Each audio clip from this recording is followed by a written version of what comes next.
ये इसलिए लिखवा रहा हूँ, आपसे पूछा जाएगा। आई बात समझ में कि अकॉर्डिंग टू न्यूटन पार्टिकल्स क्या था और आप एक्सप्लेन कीजिए।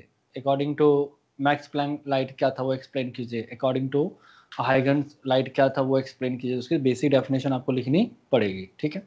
As I told you, like initially क्या लड़ाई थी, पता ही नहीं था क्या पार्टिकल था या, तो मैंने आपको पहले ही कहानी सुनाई है क्या।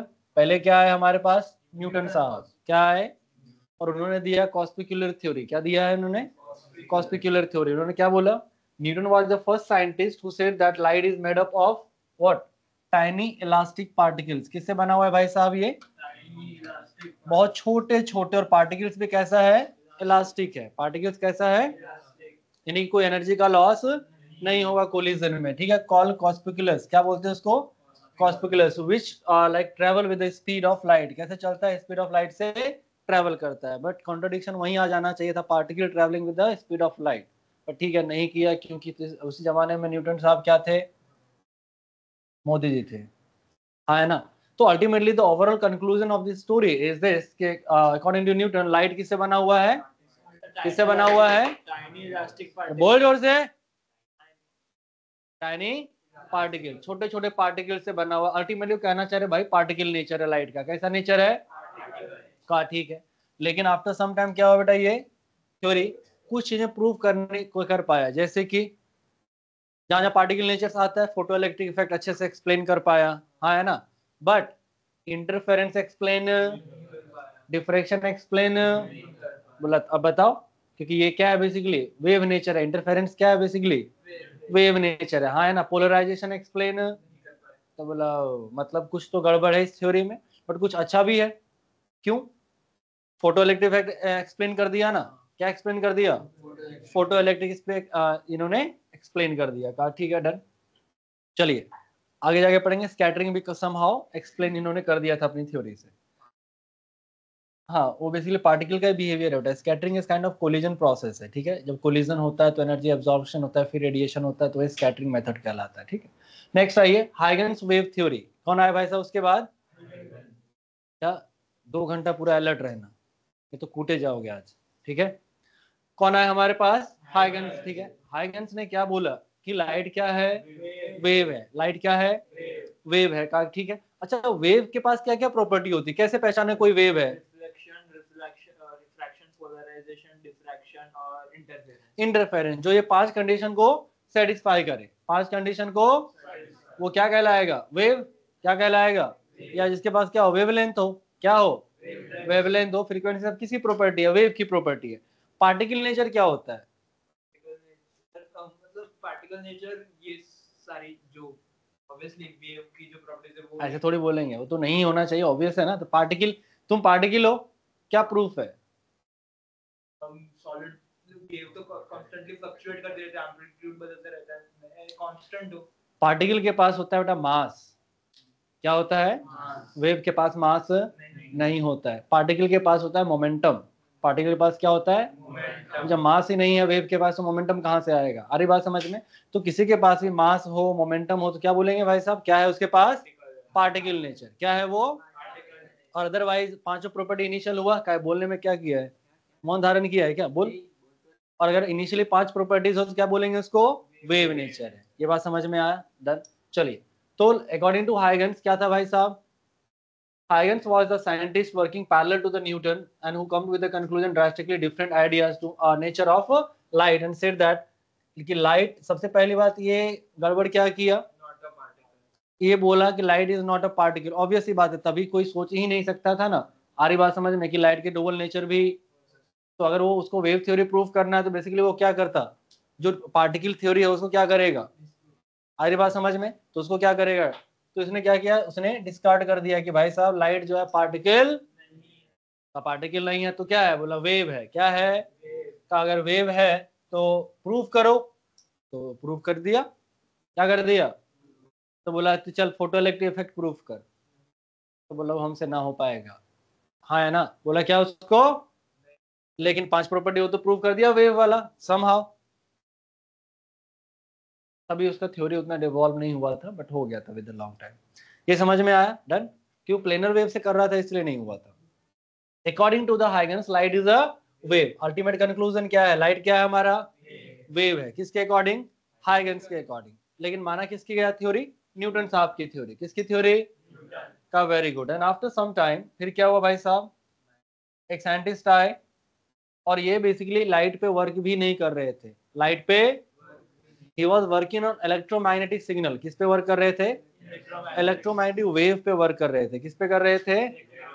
और सडनली उन्होंने जब स्पीड ऑफ इलेक्ट्रोमैग्नेटिक वेव निकाला बाय मैथमेटिकल कैलकुलेशन, तो क्या आया? स्पीड ऑफ लाइट के बराबर। क्या आया? तो बोला स्पीड ऑफ लाइट के बराबर आ रहा है। इलेक्ट्रोमैग्नेटिक अपने आप में एक वेव है, मतलब क्या? लाइट वेव है। उसने जाके प्रूफ करी तो प्रूफ हो गया कि भाई साहब लाइट भी क्या है? इलेक्ट्रोमैग्नेटिक वेव ही है। लाइट भी क्या है? तो ईएम वेव का स्पेक्ट्रम का विजिबल पार्ट है लाइट, वह छोटा सा, हाँ है ना? दैट्स व्हाई ये क्या है? वेव है। इसका मतलब हाइगन्स सही था। हाइगन्स, तो इन्होंने उसको सपोर्ट किया। According to the Maxwell, light is electromagnetic wave. ये बात समझ में आया? फिर क्या हुआ? आफ्टर सम टाइम कौन आ गए? Max Planck. इन्होंने दिया अपना क्वांटम थ्योरी। क्या दिया इन्होंने? और इन्होंने क्वांटम थ्योरी में बोला क्या भाई साहब? कि according to the Max Planck, light consisting of a particle. Light किससे बना है? पार्टिकल से बना है। ये समझ में आया? तो दो साइंटिस्ट थे जिन्होंने वेव नेचर को सपोर्ट किया और दो साइंटिस्ट थे जिन्होंने पार्टिकल नेचर को सपोर्ट किया। उसके बाद आ गए डी ब्रॉगली। क्या आ गए भाई साहब? इन्होंने क्या बोला? It is suppose like normally क्या बोला इन्होंने? Support dual nature of light. क्या करते हैं ये? लाइट के डुअल नेचर को सपोर्ट करते हैं। ऑब्वियसली बात था, कुछ दो साइंटिस्ट मिलके बोला पार्टिकल है, दो वेव है, दोनों की कुछ कुछ चीजें सही थी, कुछ कुछ चीजें गलत। तो इन्होंने पहली बार सोचा कि इसका डुअल नेचर हो सकता है। सो वेव एंड पार्टिकल कितने नेचर होते हैं भाई साहब लाइट के? दो। According to him, light consist of particle associated with the defined definite amount of energy and momentum. ध्यान से समझना। And these particles were later named as photon. क्या नाम दिया गया इसका बाद में? फोटोन। समझ में आया? अरे हाँ है ना? तो इन्होंने पहली बार बोला था कि लाइट के पास कैसा नेचर है? डुअल नेचर है। कैसा नेचर है? डुअल नेचर है। समझ में आया? डुअल नेचर मतलब क्या हुआ बेटा? Sometime it behaves like a particle, sometime behaves like a wave. जहाँ पे वेव का ओरिएंटेशन फॉर्म होता है वहाँ वेव जैसा बिहेव करता है, जहाँ पे पार्टिकल जैसा होता है पार्टिकल जैसा बिहेव करता है। हाँ या ना? हमारे भारतीय नेताओं की तरह, है ना? जैसे ईद आते ही सब मुस्लिम बन जाते हैं, है ना? गणेश चतुर्थी आते ही सब टोपी लगा के मराठी बन जाते हैं, तो वैसा ही है बेटा। तो ये डुअल नेचर को सपोर्ट करता है। जैसा जैसा ओरिएंटेशन होता है वैसा ये बिहेव करता है। ये समझ में आया? हाँ है ना? का डन। यहाँ तो क्लियर है चारों थ्योरी। चलिए फटाफट नोट डाउन कर लीजिए इसको जल्दी। कहाँ पे लिख लिया था? न्यूटन का हो गया ना? चलिए हाइगन्स को लिख लीजिए। चलिए हो गया नोट किया हुआ? चलिए मैक्सवेल और मैक्स प्लैंक दोनों का फटाफट लिख लीजिए जल्दी।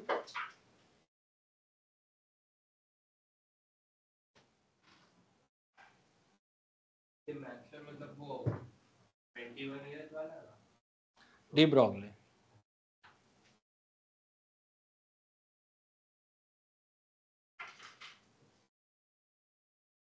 ये सारे के सारे अपने समय में जीनियस थे,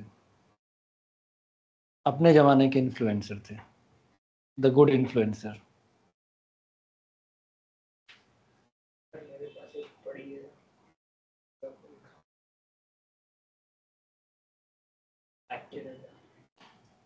क्या?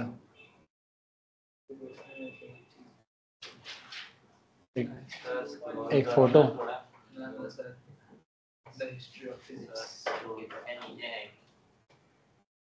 मैक्स प्लैंक क्वांटम थ्योरी लिख लिया आप लोगों ने? मैक्सवेल इलेक्ट्रोमैग्नेटिक वेव का हो गया?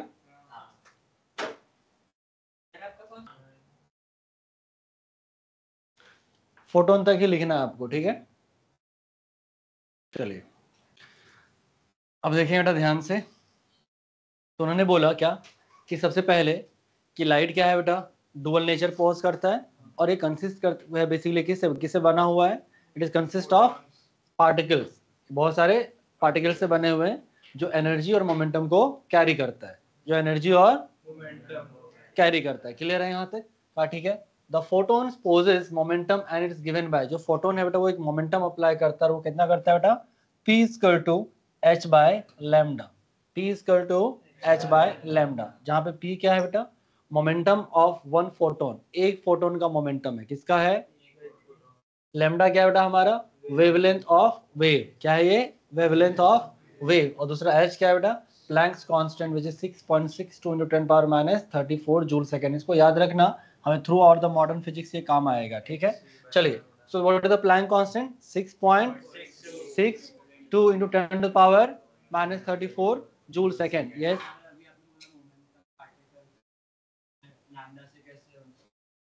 तो डुअल नेचर है ना बेटा,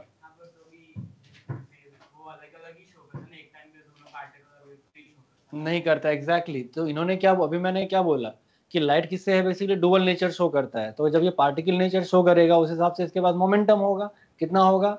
h/लैम्डा। क्यों? रिलेशन कैसे लाओगे फिर? डुअल नेचर शो करता है मतलब कोई तो रिलेशन होगा ना, अपने मन से थोड़ी जब मन हुआ वेव, जब मन हुआ पार्टिकल। तो डुअल कर रहा है तो इन्होंने किया क्या था, रिलेशन ही तो लाना था मुझे। किसके में रिलेशन लाना था? मोमेंटम में, लीनियर यानी कि क्लासिकल मोमेंटम में और वेव मोमेंटम में रिलेशन ही तो हमें लाना था। तो लैम्डा और मोमेंटम में जब तक रिलेशन नहीं लाओगे, लैम्डा किसकी प्रॉपर्टी है? वेव की। और मोमेंटम किसकी प्रॉपर्टी है? पार्टिकल की। तो दोनों में रिलेशन लाओगे तो ही तो आप कहना चाह रहे हो ना कि डुअल नेचर शो करता है, कि अल्टीमेटली एनर्जी क्या रहेगा? कंजर्व। एनर्जी क्या रहेगा, चाहे वो वेव बने या पार्टिकल बने, तो रिलेशन तो लाना पड़ेगा ना। अगर मान लो पार्टिकल नेचर पोज कर रहा है तो उसके पास क्या होगा? Kinetic energy. क्या होगा? अब जब वो वेव नेचर में गया तो वही एनर्जी को तो लेके गया होगा, तो कोई रिलेशन तो लाओगे ना। तो ये रिलेशन है उसके बीच। क्लियर है यहाँ तक? डन? क्या बेटा? अरे बहुत सारे फॉर्मूले होते हैं, अभी तो शुरू ही किया, वो लास्ट में पढ़ेंगे मैटर वेव। ये तो अभी स्टार्ट ही हुआ है आपका, वो मैटर वेव है। ये समझ में आया? डन। सो एच यहाँ पे क्या है? Planck constant. वेवलेंथ हमारा ऑफ द वेव हो गया, और पी क्या हो गया इसका? Momentum of one photon. यहाँ तक कोई कष्ट? पक्का? डन। ये इंट्रोडक्शन है पहली बार आपका किसका? फोटोन के साथ। किसके साथ? चलिए फटाक से इसको लिख लीजिए बेटा।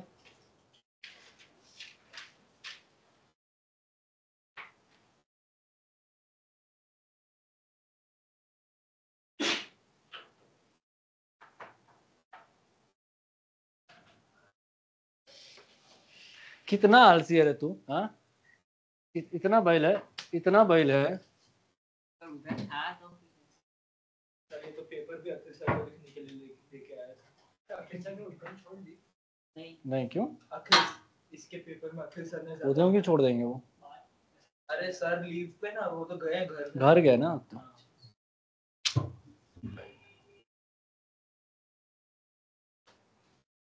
कितना अवेयर रहते हो तुम लोग, है ना?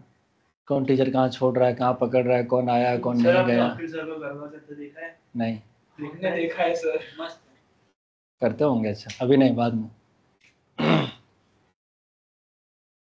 उनके ग्रुप में किसी ने पोस्ट कर दिया, वो मैं करी, वो मैं। अरे हो गया क्या? नहीं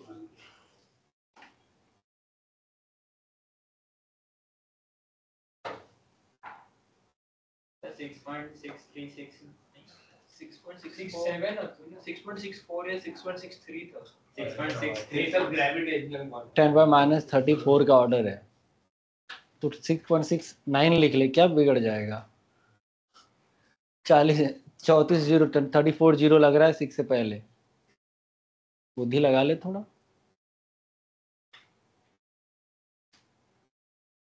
पिछले साल हमने एटम पढ़ा केमिस्ट्री का 6.63।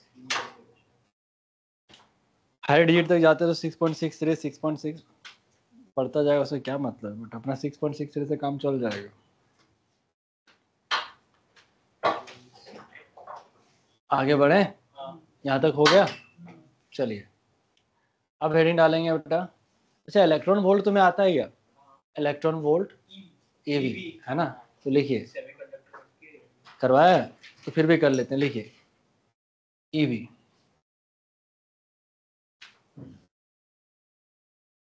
डालिए EV.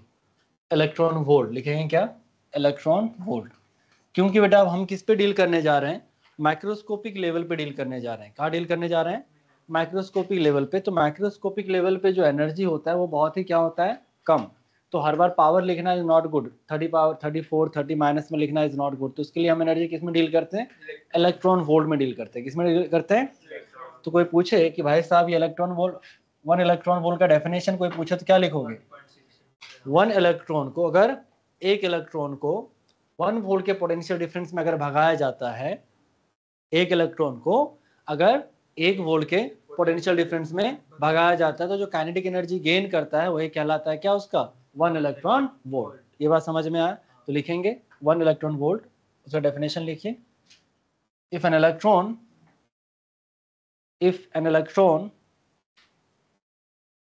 is moving in the potential difference of 1 volt, in the potential difference of 1 volt, then potential energy lost by electron, then potential energy lost by electron or kinetic energy gained by electron, or kinetic energy gained by electron is equal to 1 electron volt. Lost by electron or kinetic energy gained by electron is 1 electron volt. 1 electron volt को ऐसे लिखते हैं बेटा, 1 electron का charge put कर दिया, that is 1.6 into 10⁻⁻19, और ये क्या हो जाएगा, कूलम इंटू वोल्ट, राइट। तो यानी 1 इलेक्ट्रॉन वोल्ट इसका कितना आ गया, 1.6 इंटू 10⁻⁻19 जूल। ये याद रहेगा क्या, पक्का? सो this is the relation between what, electron volt and joule. Clear है? लिख लीजिए।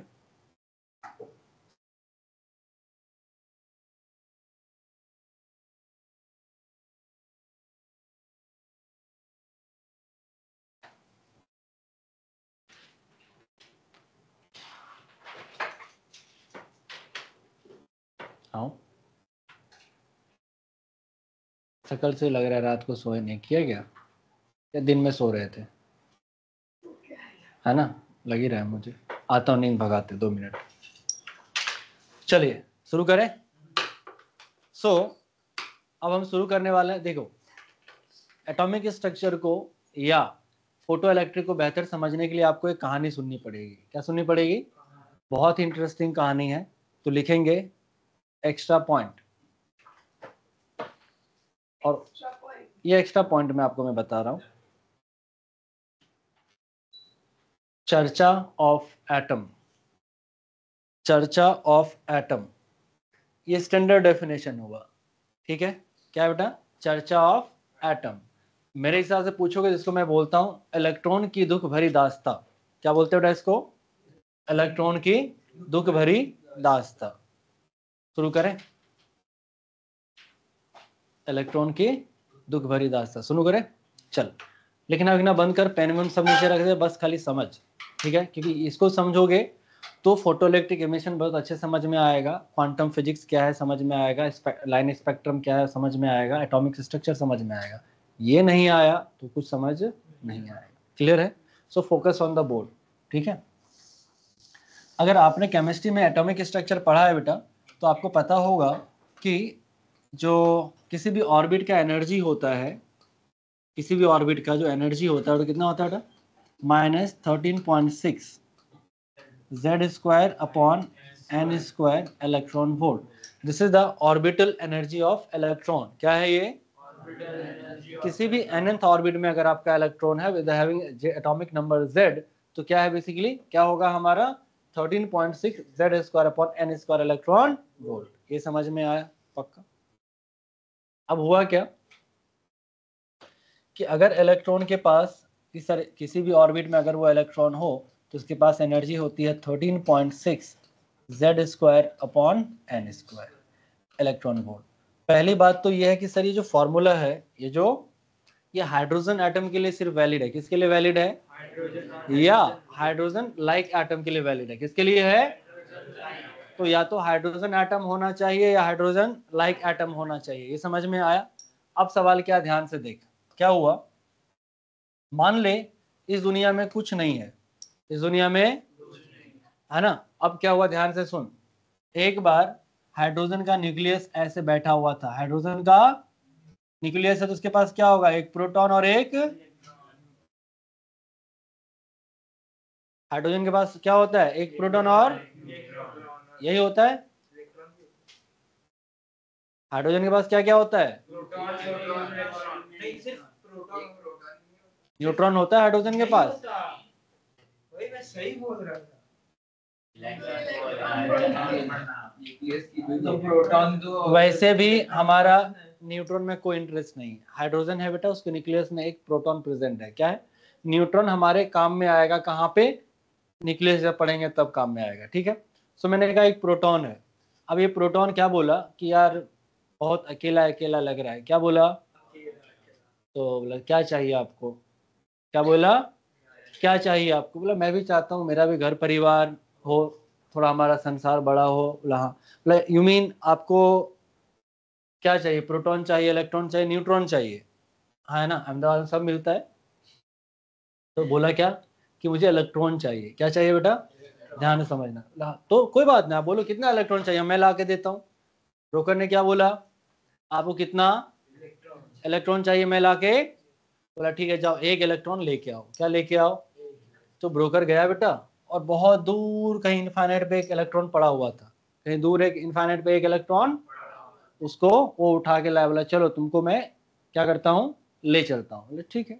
अब एक बात बताओ, जब उस इलेक्ट्रॉन को वो ला रहा होगा एजेंट, तो लाना आसान है क्या? ध्यान से समझिए, इलेक्ट्रॉन है, जब लेके आओगे तो डोंट यू थिंक लाइक कि इलेक्ट्रॉन को अट्रैक्ट करेगा? इलेक्ट्रॉन को। और तुम इलेक्ट्रॉन को छोड़ दिए तो क्या हो जाएगा? आके इससे टकराएगा और ये न्यूट्रॉन बन जाएगा, न्यूट्रल हो जाएगा। क्या हो जाएगा ये? न्यूट्रल। तो अब छोड़, घर संसार बसाना है, उजाड़ना, एटम फॉर्म करना है, एटम को डिस्ट्रॉय, समझ में आ रहा है? न्यूक्लियस से हमें इसको एटम बनाना है, न्यूक्लियस से इसको डिस्ट्रॉय। तो इलेक्ट्रॉन में धीरे धीरे धीरे धीरे लेके आ रहा था, तो इसने फोर्स ऑफ अट्रैक्शन लगाया। What do you think like, क्या एजेंट को इस डायरेक्शन में फोर्स लगाना पड़ेगा? तो ये क्या है बेटा, एक्सटर्नल एजेंट को इस डायरेक्शन में फोर्स लगाना पड़ा, जिसमें कि बीच का एंगल देखो तो डिस्प्लेसमेंट और फोर्स के बीच का एंगल कितना है? 180 डिग्री। कितना है? सो टेल मी, एजेंट यहाँ पे क्या कर रहा है? एनर्जी ले रहा है, एनर्जी दे रहा है? एनर्जी ले रहा है या दे रहा है? क्या कर रहा है? दे रहा है।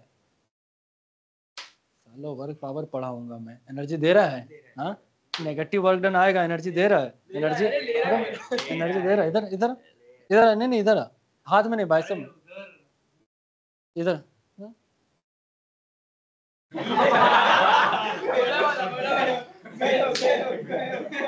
एनर्जी दे रहा है, गधेड़ा, साफ साफ दिख रहा है। फोर्स इधर लगा है, डिस्प्लेसमेंट इधर है, एंगल 180 डिग्री। वर्क का फॉर्मूला क्या होता है? F S cos 180 is negative work done. Negative work done मतलब व्हाट? एनर्जी ले रहा है। क्या कर रहा है? तो वो एनर्जी ले रहा है। अब एनर्जी लेते जा रहा है, धीरे धीरे उसको पास लेके आ रहा है ना। अब इलेक्ट्रॉन को यहाँ पे लाया, वो इलेक्ट्रॉन को कहाँ पे लाया? यहाँ पे। अब पूछा किससे? प्रोटॉन से, कि भाई साहब इलेक्ट्रॉन आ गया है, क्या करूं? इलेक्ट्रॉन बोला अच्छा है, मुझे अच्छा लग रहा है इलेक्ट्रॉन आ गया है, तो तू पकड़ के बैठे रहा। तो पकड़ के, बोला क्यों? बोला छोड़ देगा तो चिपक जाएगा, तो जो न्यूक्लियस है वो भी मर जाएगा, डेड हो जाएगा। एटम कहाँ से फॉर्म होगा? क्या फॉर्म होगा? Atom form. तो कहा क्या करें? बोला भाई चाहिए था, बट इतना भी पास है ना, उसको उतना ही दूर पे रहने दो। ये समझ में आया? हाँ ठीक है। अब बोला कि भाई पकड़े थोड़ी रह सकता हूँ, मेरे और भी क्लाइंट हैं, उसको भी तो इलेक्ट्रॉन देना होगा। बोला तो क्या करें? बोला यार ऐसा है कि अगर तूने इस इलेक्ट्रॉन को छोड़ा तो ये आके मेरे में चिपक जाएगा, और चिपक जाएगा तो मैं जो न्यूक्लियस हूँ कम से कम वो भी ना रहूंगा, प्रोटॉन बन से क्या बन जाऊंगा मैं? न्यूट्रॉन, और न्यूट्रल अनचार्ज। तो बोला एक काम करो, प्रॉब्लम क्या है आपकी? बोला प्रॉब्लम यह है कि मैं ना चाहते हुए इस पे एक फोर्स ऑफ अट्रैक्शन लगा रहा हूँ अंदर की तरफ। बोला कोई फोर्स है जो बाहर की तरफ लगा के बैलेंस करे तुम्हारे अलावा? बोला है। कौन? बोला देख रहा, मुंडी ना संभल रहा है, दीवार से मार रहा। कौन है वो? सेंट्री फ्यूगल या पीटल? फ्यूगल। हम बोलेंगे ही नहीं, गलत कैसे होंगे, है ना आंटी? लाफा मार दूंगा मैं। हाँ, तो सेंट्री फ्यूगल फोर्स। कौन? बोला हाँ, हमने पढ़ा था कि अगर किसी चार्ज को, अगर किसी, पहले पैर अंदर कर, अगर किसी चार्ज को या किसी बॉडी को सर्कुलर मोशन में घुमा दें तो उस पर रेडियली आउटवर्ड फोर्स लगता। कहा ठीक है तो घुमा दो। तो इस इलेक्ट्रॉन को उसने क्या किया? ऐसे इस इलेक्ट्रॉन को उसने घुमा दिया। ये बात समझ में आया? और ये इलेक्ट्रॉन जैसे घूमा बेटा तो क्या हो गया? बोल। एक सेंट्रीफ्यूगल फोर्स लगा इधर, कौन सा? mv² अपॉन r अंदर लगा के Z E into E upon R square, दिख रहा है आपको। और इस तरह से दोनों फोर्स क्या हो गए, बैलेंस, और इस हिसाब से क्या हो गया, इसका पहला घर का संसार का निर्माण हो गया, that is the hydrogen form. हाँ है ना। तो इलेक्ट्रॉन इसके अराउंड क्या हुआ, घूम रहा है। क्यों घूम रहा है, घूमेगा नहीं तो गिर जाएगा। और इलेक्ट्रॉन गिर क्यों नहीं रहा है, क्योंकि घूम रहा है, क्योंकि घूम रहा है। सिंपल सी बात। कोई पूछे इलेक्ट्रॉन गिरता है क्यों नहीं, क्या बोलेंगे, और घूम क्यों रहा है, घूमेगा नहीं तो गिर जाएगा। ये बात समझ में आया। तो द इलेक्ट्रॉन इसके अराउंड क्या करने लगा बेटा, रिवॉल्व। इलेक्ट्रॉन क्या करने लगा, रिवॉल्व करने लगा।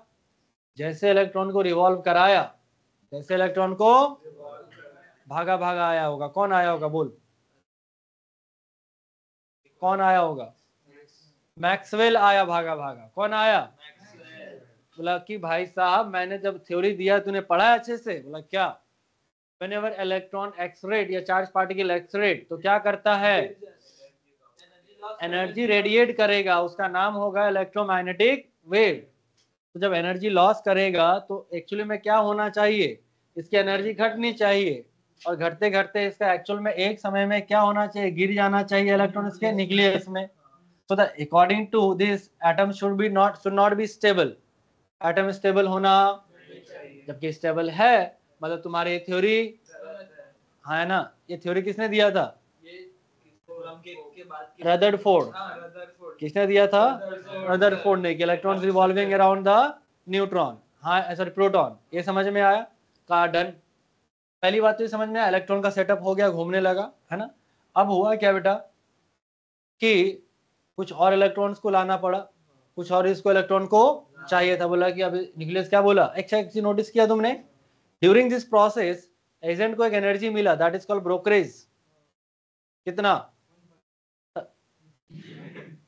13.6 Z square upon N square electron volt, इतना लेके वो चला गया। फिर उसने कॉल लगाया और ब्रोकर क्या बोला, एक और इलेक्ट्रॉन चाहिए। क्या बोला, सर एक और, बोला हाँ बोलो ना, इलेक्ट्रॉन की कौन सी कमी है, कितना चाहिए, बोला एक और लेके आओ। बोला उसके लिए आपको कमीशन लगेगा। बोला लेकिन वो ना थोड़ा दूर में रहे तो भी चलेगा, अपने को उतना पास, पहले जितना पास वाला। बोला कोई नहीं, तो थोड़ा कम पैसा दे देना आप। क्या दे देना, यानी थोड़ा कम ब्रोकरेज लेंगे। क्या लेंगे, थोड़ा। तो एक और इलेक्ट्रॉन को लाया बेटा, और इसके अराउंड यहाँ पे इसने प्लेस कर दिया।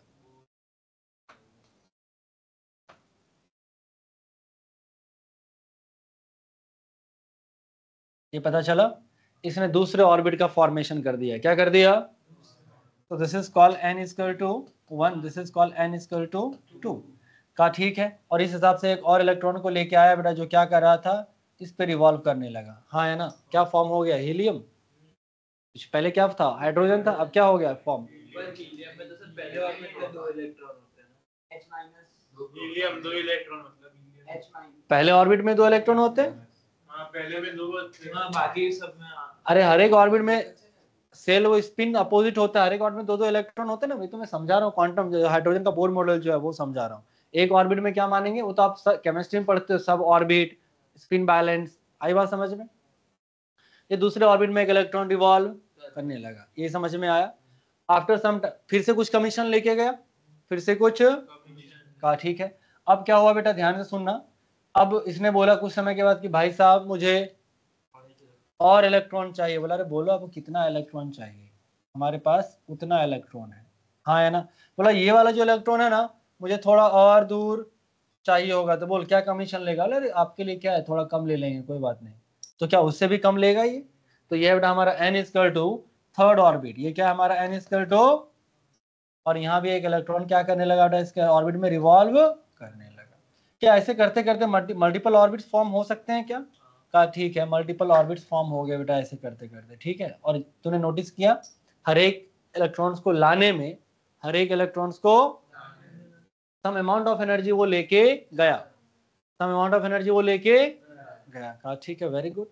सो अब हुआ क्या, एक बात बताओ, let us consider z equal to 1, z क्या ले लेते हैं बेटा अपन, 1, ठीक है।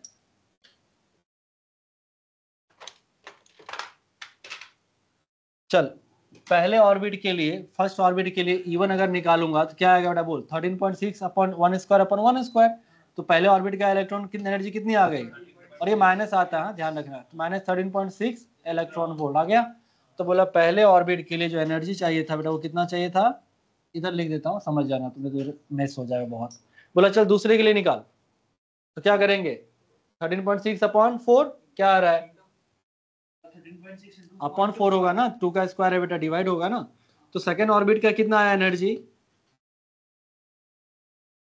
2 पॉइंट समथिंग आया, 3.10.2 का डिफरेंस आता है, सही है, 3.4 इलेक्ट्रॉन वोल्ट आ गया। कहा चल ये तो हमारा किसका निकला बेटा, दूसरे ऑर्बिट का, किसका निकला, चल ये तीसरे का बता, 1.5 इलेक्ट्रॉन वोल्ट आ गया। चल E4 का बता, 0.8 इलेक्ट्रॉन वोल्ट, और E5 का बता 0.544 इलेक्ट्रॉन वोल्ट। क्या इस तरह से तुमने नोटिस किया आपको पहले ऑर्बिट में इलेक्ट्रॉन लाने के लिए बहुत ज्यादा अमाउंट ऑफ एनर्जी देना पड़ा, दूसरे में बहुत कम देना पड़ रहा है। जैसे जैसे आप दूर इलेक्ट्रॉन मंगवाएंगे उतना ही आपको कम एनर्जी देनी पड़ेगी। ये समझ में आया, हाँ है ना। अब ध्यान से सुन, चल सब्ट्रैक्शन आता है, ये दोनों को सब्ट्रैक्ट कर, 10.2 इलेक्ट्रॉन वोल्ट। चल इन दोनों के बीच का डिफरेंस बता,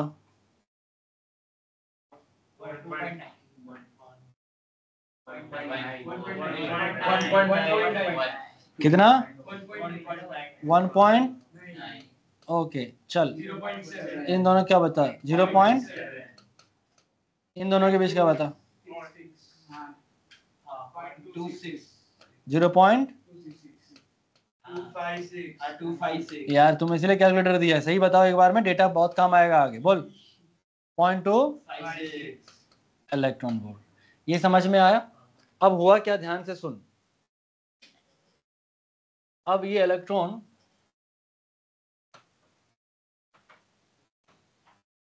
ये जो आपको इलेक्ट्रॉन दिख रहा है फर्स्ट ऑर्बिट में, कुछ समय तक घूमा, कुछ समय तक क्या हुआ, अब ये इलेक्ट्रॉन को बोला कि इलेक्ट्रॉन्स बोला अब मैं अपना घर जाना चाहता हूँ। इलेक्ट्रॉन क्या बोला, आ रही बात समझ, ये इलेक्ट्रॉन ने एटम को क्या बोला, मुझे अपना, बोला कि जाओ, किसने मना किया है, क्या बोला, बस मैंने तुम्हें यहाँ लाने के लिए, मैंने तुम्हें यहाँ जो इतना एनर्जी खर्च किया था, इतनी एनर्जी वो तुम मुझे दे दो और तुम चले जाओ, हाँ है ना। इसी को बोलते हैं बाइंडिंग एनर्जी, क्या बोलते हैं, तो बोला इतना एनर्जी दे दो और तुम क्या हो जाओगे, फ्री, क्या हो जाओगे। अब इलेक्ट्रॉन क्या बोला, मेरे पास कहाँ से पैसे दूं साला, मेरे पास तो नहीं, मैं तो खुद ही तुम्हारा गुलाम हूँ, तभी तो तुम्हारे चक्कर लगा रहा हूँ, हाँ है ना। अगर मेरे पास इतनी एनर्जी होती तो मैं तुम्हारे पास क्या ही कर रहा होता। बोला अगर नहीं है तो जाओ काम करो, जाओ। ये बात समझ में आया, बोला ठीक है। अब क्या हुआ बेटा, एक आता है फोटोन, क्या आता है, अभी अभी मैंने आपको समझाया फोटॉन्स क्या होता है, पैकेट्स ऑफ एनर्जी है, पूरा चर्चा हम फोटोन पे करेंगे, ठीक है। तो अब इस इलेक्ट्रॉन को किस किस फॉर्म में एनर्जी मिल सकता है, याद है मैंने हीट में पढ़ाया था 4 तरीके का इमिशन, थर्मैनिक इमिशन, फोर्स या फील्ड इमिशन, और तीसरा फोटोइलेक्ट्रिक इफेक्ट इमिशन, याद आया कुछ, और सेकेंडरी इमिशन। पहला क्या बोला मैंने, हो सकता है खुदा ना खास्ते ये एटम गर्म हो जाए, इसको हीट एनर्जी कहीं से मिले, क्या मिले, और कितना हो जाए, कितना मिलेगा 3/2 kT। अगर ये सफिशिएंट हो गया 13.6 के आसपास, तो ये इलेक्ट्रॉन ये एनर्जी इसके मुंह पे मारेगा, बोलेगा टाटा और चला जाएगा, हाँ है ना। तो कहलाता है थर्मैनिक इमिशन, क्या कहलाता है, ये समझ में आया। अब सवाल है कि अगर इससे थर्मैनिक में ये होगा, दूसरा क्या है, फोर्स या फील्ड इमिशन, इलेक्ट्रॉन क्या इधर उधर कूदते फांदते रहते हैं, मान लो कोई आया और इसे टकरा गया और इसे इलेक्ट्रॉन निकल गया गलती से, तो क्या हो गया ये, दैट्स कॉल्ड सेकेंडरी एमिशन, क्या बोलते हैं, ये रेयरेस्ट टू द रेयरेस्ट होता है, आई बात समझ में, rare to the rarest formation है ये, अंडरस्टूड, सेकेंडरी एमिशन। एक हमारा क्या होता है फील्ड एमिशन, क्या है हमारा, कि इसके आसपास कहीं बहुत ही स्ट्रॉन्ग इलेक्ट्रिक फील्ड में डाल दिया इस मटेरियल को, कहाँ डाल दिया, और इससे इलेक्ट्रॉन पे इतना सफिशिएंट फोर्स लगा कि इसकी बॉन्ड एनर्जी को तोड़ के वो चला गया, बॉन्ड एनर्जी को तोड़ के, ठीक है। और हम जो आज पढ़ने वाले हैं that is called photo electric effect, that is called photo electric effect में क्या होगा, एनर्जी कौन लेके आएगा, फोटोन। कौन लेके आएगा। अब यहाँ से ध्यान से समझना, एक एक लाइन में बार बार वार्निंग दे रहा हूँ, ये पूरा समझ आएगा, नहीं तो कुछ नहीं आएगा, सारा फॉर्मूला लगा के मर जाओगे तुम, ठीक है। बहुत इजी है, लेकिन जब समझ आएगा तब ही, नहीं तो मिक्स होकर सारे सवाल में घूमते रह जाओगे। कहा कि ठीक है, अब फोटोन आया बेटा, कौन आया, तो ये आया फोटोन, ठीक है। अब जब फोटोन आया, मान ले ये आया बेटा और इस पे आके शहीद हो गया, फोटोन क्या हो गया, फोटोन के साथ एक अच्छी बात ये है कि जब वो एनर्जी देता है तो पूरा ही देता है, और नहीं देगा तो आ रही बात समझ में। ऐसा नहीं कि आधा कोना पार्शियल नहीं देगा। होली खेलते हो तुम लोग, होली, तो होली में याद है बलून में कलर भर के मारते हैं, तो कभी ऐसा होता है कि आधा बलून फटा हो, अरे फटा तो पूरा ही कलर जाएगा ना उस इंसान पे, आधा कोना पौना जा सकता है क्या। तो फोटोन के साथ भी यही है, जहां गिरता है वो क्या करता है, फट जाता है, मर जाता है, डेड हो जाता है, वैनिश हो जाता है, हाँ है ना, और अपनी पूरी एनर्जी क्या होता है, उसको दे देता है, पूरी एनर्जी। तो एक फोटोन आया और इस इलेक्ट्रॉन से टकराया, और टकराने के ये भी जो पॉसिबिलिटीज है, रेयर टू द रेयरेस्ट है। आई बात समझ में, कि फोटोन आया और एक इलेक्ट्रॉन से टकराया। आपको बताऊंगा कि बहुत हजारों के केस में एक दो होता है ऐसा, समझ में आया डन। तो एक फोटोन आया और इस पे टकराया, टकराने के बाद मान लो क्या हुआ, जैसे ही फोटोन इसके पास फटा तो बोला वाह, आ गई एनर्जी, क्या आ गई, उसने लिया एनर्जी फोटोन से और मारा किसके मुंह पे, न्यूक्लियस के, न्यूक्लियस के मुंह पे मारा, बोला ये लो अपना पैसा और मैं जा रहा हूं ठाकुर। क्या बोला, ये लो अपना पैसा और मैं, हाँ ठीक है जाओ। तब तक क्या कर रहा था न्यूक्लियस, जब इलेक्ट्रॉन जा रहा था तो काउंट कर रहा था, वो क्या कर रहा था, मान लो काउंट करते करते करते उसके पास पता चला कि अरे भाई साहब ये तो 10 इलेक्ट्रॉन वोल्ट ही है, पैसा कम है, पैसा क्या है। तो जैसे मान लो अब 10 इलेक्ट्रॉन वोल्ट तक तो चुका दिया, तो बचा कितना 3.6, हाँ है ना। तो 3.6 किसका आया था आपका, देखो सेकेंड ऑर्बिट से क्रॉस कर जाएगा, तो जब तक ये ऐसे चलता चलता चलता यहाँ पहुंचा 3.6 वाले लेवल, एनर्जी लेवल के आसपास, तो इसने पूछा ए सुन सुन सुन, क्या बोला, पैसा कम है, क्या है, energy not sufficient to escape, तो तुम जा, ऐसे बोला रख लो ना मालिक, जाने दो ना यार, ऐसे क्या करते, बोला नहीं मैं गुजराती हूँ, धंधों ने दोस्ती न थी, ठीक है। 13.6 छे 13.6 आपो और तमें जाओ। बोला यार 10 से काम नहीं चलेगा, बोला 10 से क्या, मैं 12 भी नहीं लूंगा, हाँ है ना, 13 भी नहीं लूंगा, 13.5 भी नहीं लूंगा, 13.6 है तो, बोला यार उतना पैसा तो नहीं है, उतना पैसा तो, बोला तो एक काम कर, तूने इतना चुका दिया ना, अब यहीं घूम, अब यहीं घूम, क्या बोला इसने, अब यहीं घूम, क्या बोला इसने, बोला कहाँ घूमू, यहाँ तो ऑर्बिट ही नहीं है, अरे बात समझ में, यहाँ तो, यहाँ कैसे घूमू, पागल पागल हो गया। बोला कि तो, बोला अब तू क्या करे यार, तो बोला कि क्या करे, बोला तो दूसरे वाले पे घूम ले, क्या घूम ले, बोला दूसरे वाले पे आने के लिए मुझे एनर्जी थोड़ी रिलीज करनी पड़ेगी, क्या करनी पड़ेगी, क्योंकि दूसरे वाले का एनर्जी लेवल क्या है आपका, 3.4, नहीं दूसरे का एनर्जी लेवल है 3.4, 3,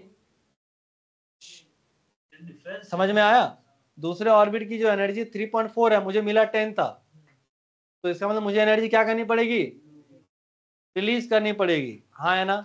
और सबसे अच्छी बात, प्रॉब्लम ये है इतना सोचने का टाइम नहीं है उसके पास, कुछ क्यों, क्योंकि वो किसी हवा में वो तैर रहा है, हवा में वो क्या है, किसी पर्टिकुलर ऑर्बिट में नहीं है, तो इतना सोचने का भी टाइम, तो इतने देर तक में वो क्या करेगा, बोलेगा तो क्या करे यहाँ पे, बोला यहाँ से तू यहाँ आ नहीं सकता, यहाँ पे तू यहाँ, बोला क्यों, बोला एक छोटा सा अमाउंट ऑफ एनर्जी तेरे को रिलीज करनी पड़ेगी, वो मैं कर, वो मेरे कैपेबिलिटी में, बोला तो क्या करोगे, बोला कि तो ठीक है मूसका पुनः मूसका भव, ठीक है, तो लौट के वापस आ, लौट के, excited state of ground. समझ में आया, लौट के, और ये जो प्रोसेस होता है वो ऑलमोस्ट माइक्रो 10⁻⁶ सेकंड के अंदर सब होता है, कितना छोटा टाइम है, समझ में आ रही बात। जब इलेक्ट्रॉन यहाँ से यहाँ गया, ये अभी स्टेबल ऑर्बिट में नहीं गया इसलिए एक्साइटेड भी नहीं है, बट ऑलमोस्ट एक्साइटेड कह सकते हैं। बोला मालिक मैं वापस आ रहा हूँ तुम्हारी गुलामी करने, मुझे ये एनर्जी वापस दे दे, क्योंकि खामोखा फोटोन क्यों शहीद हो जाए, हाँ है ना।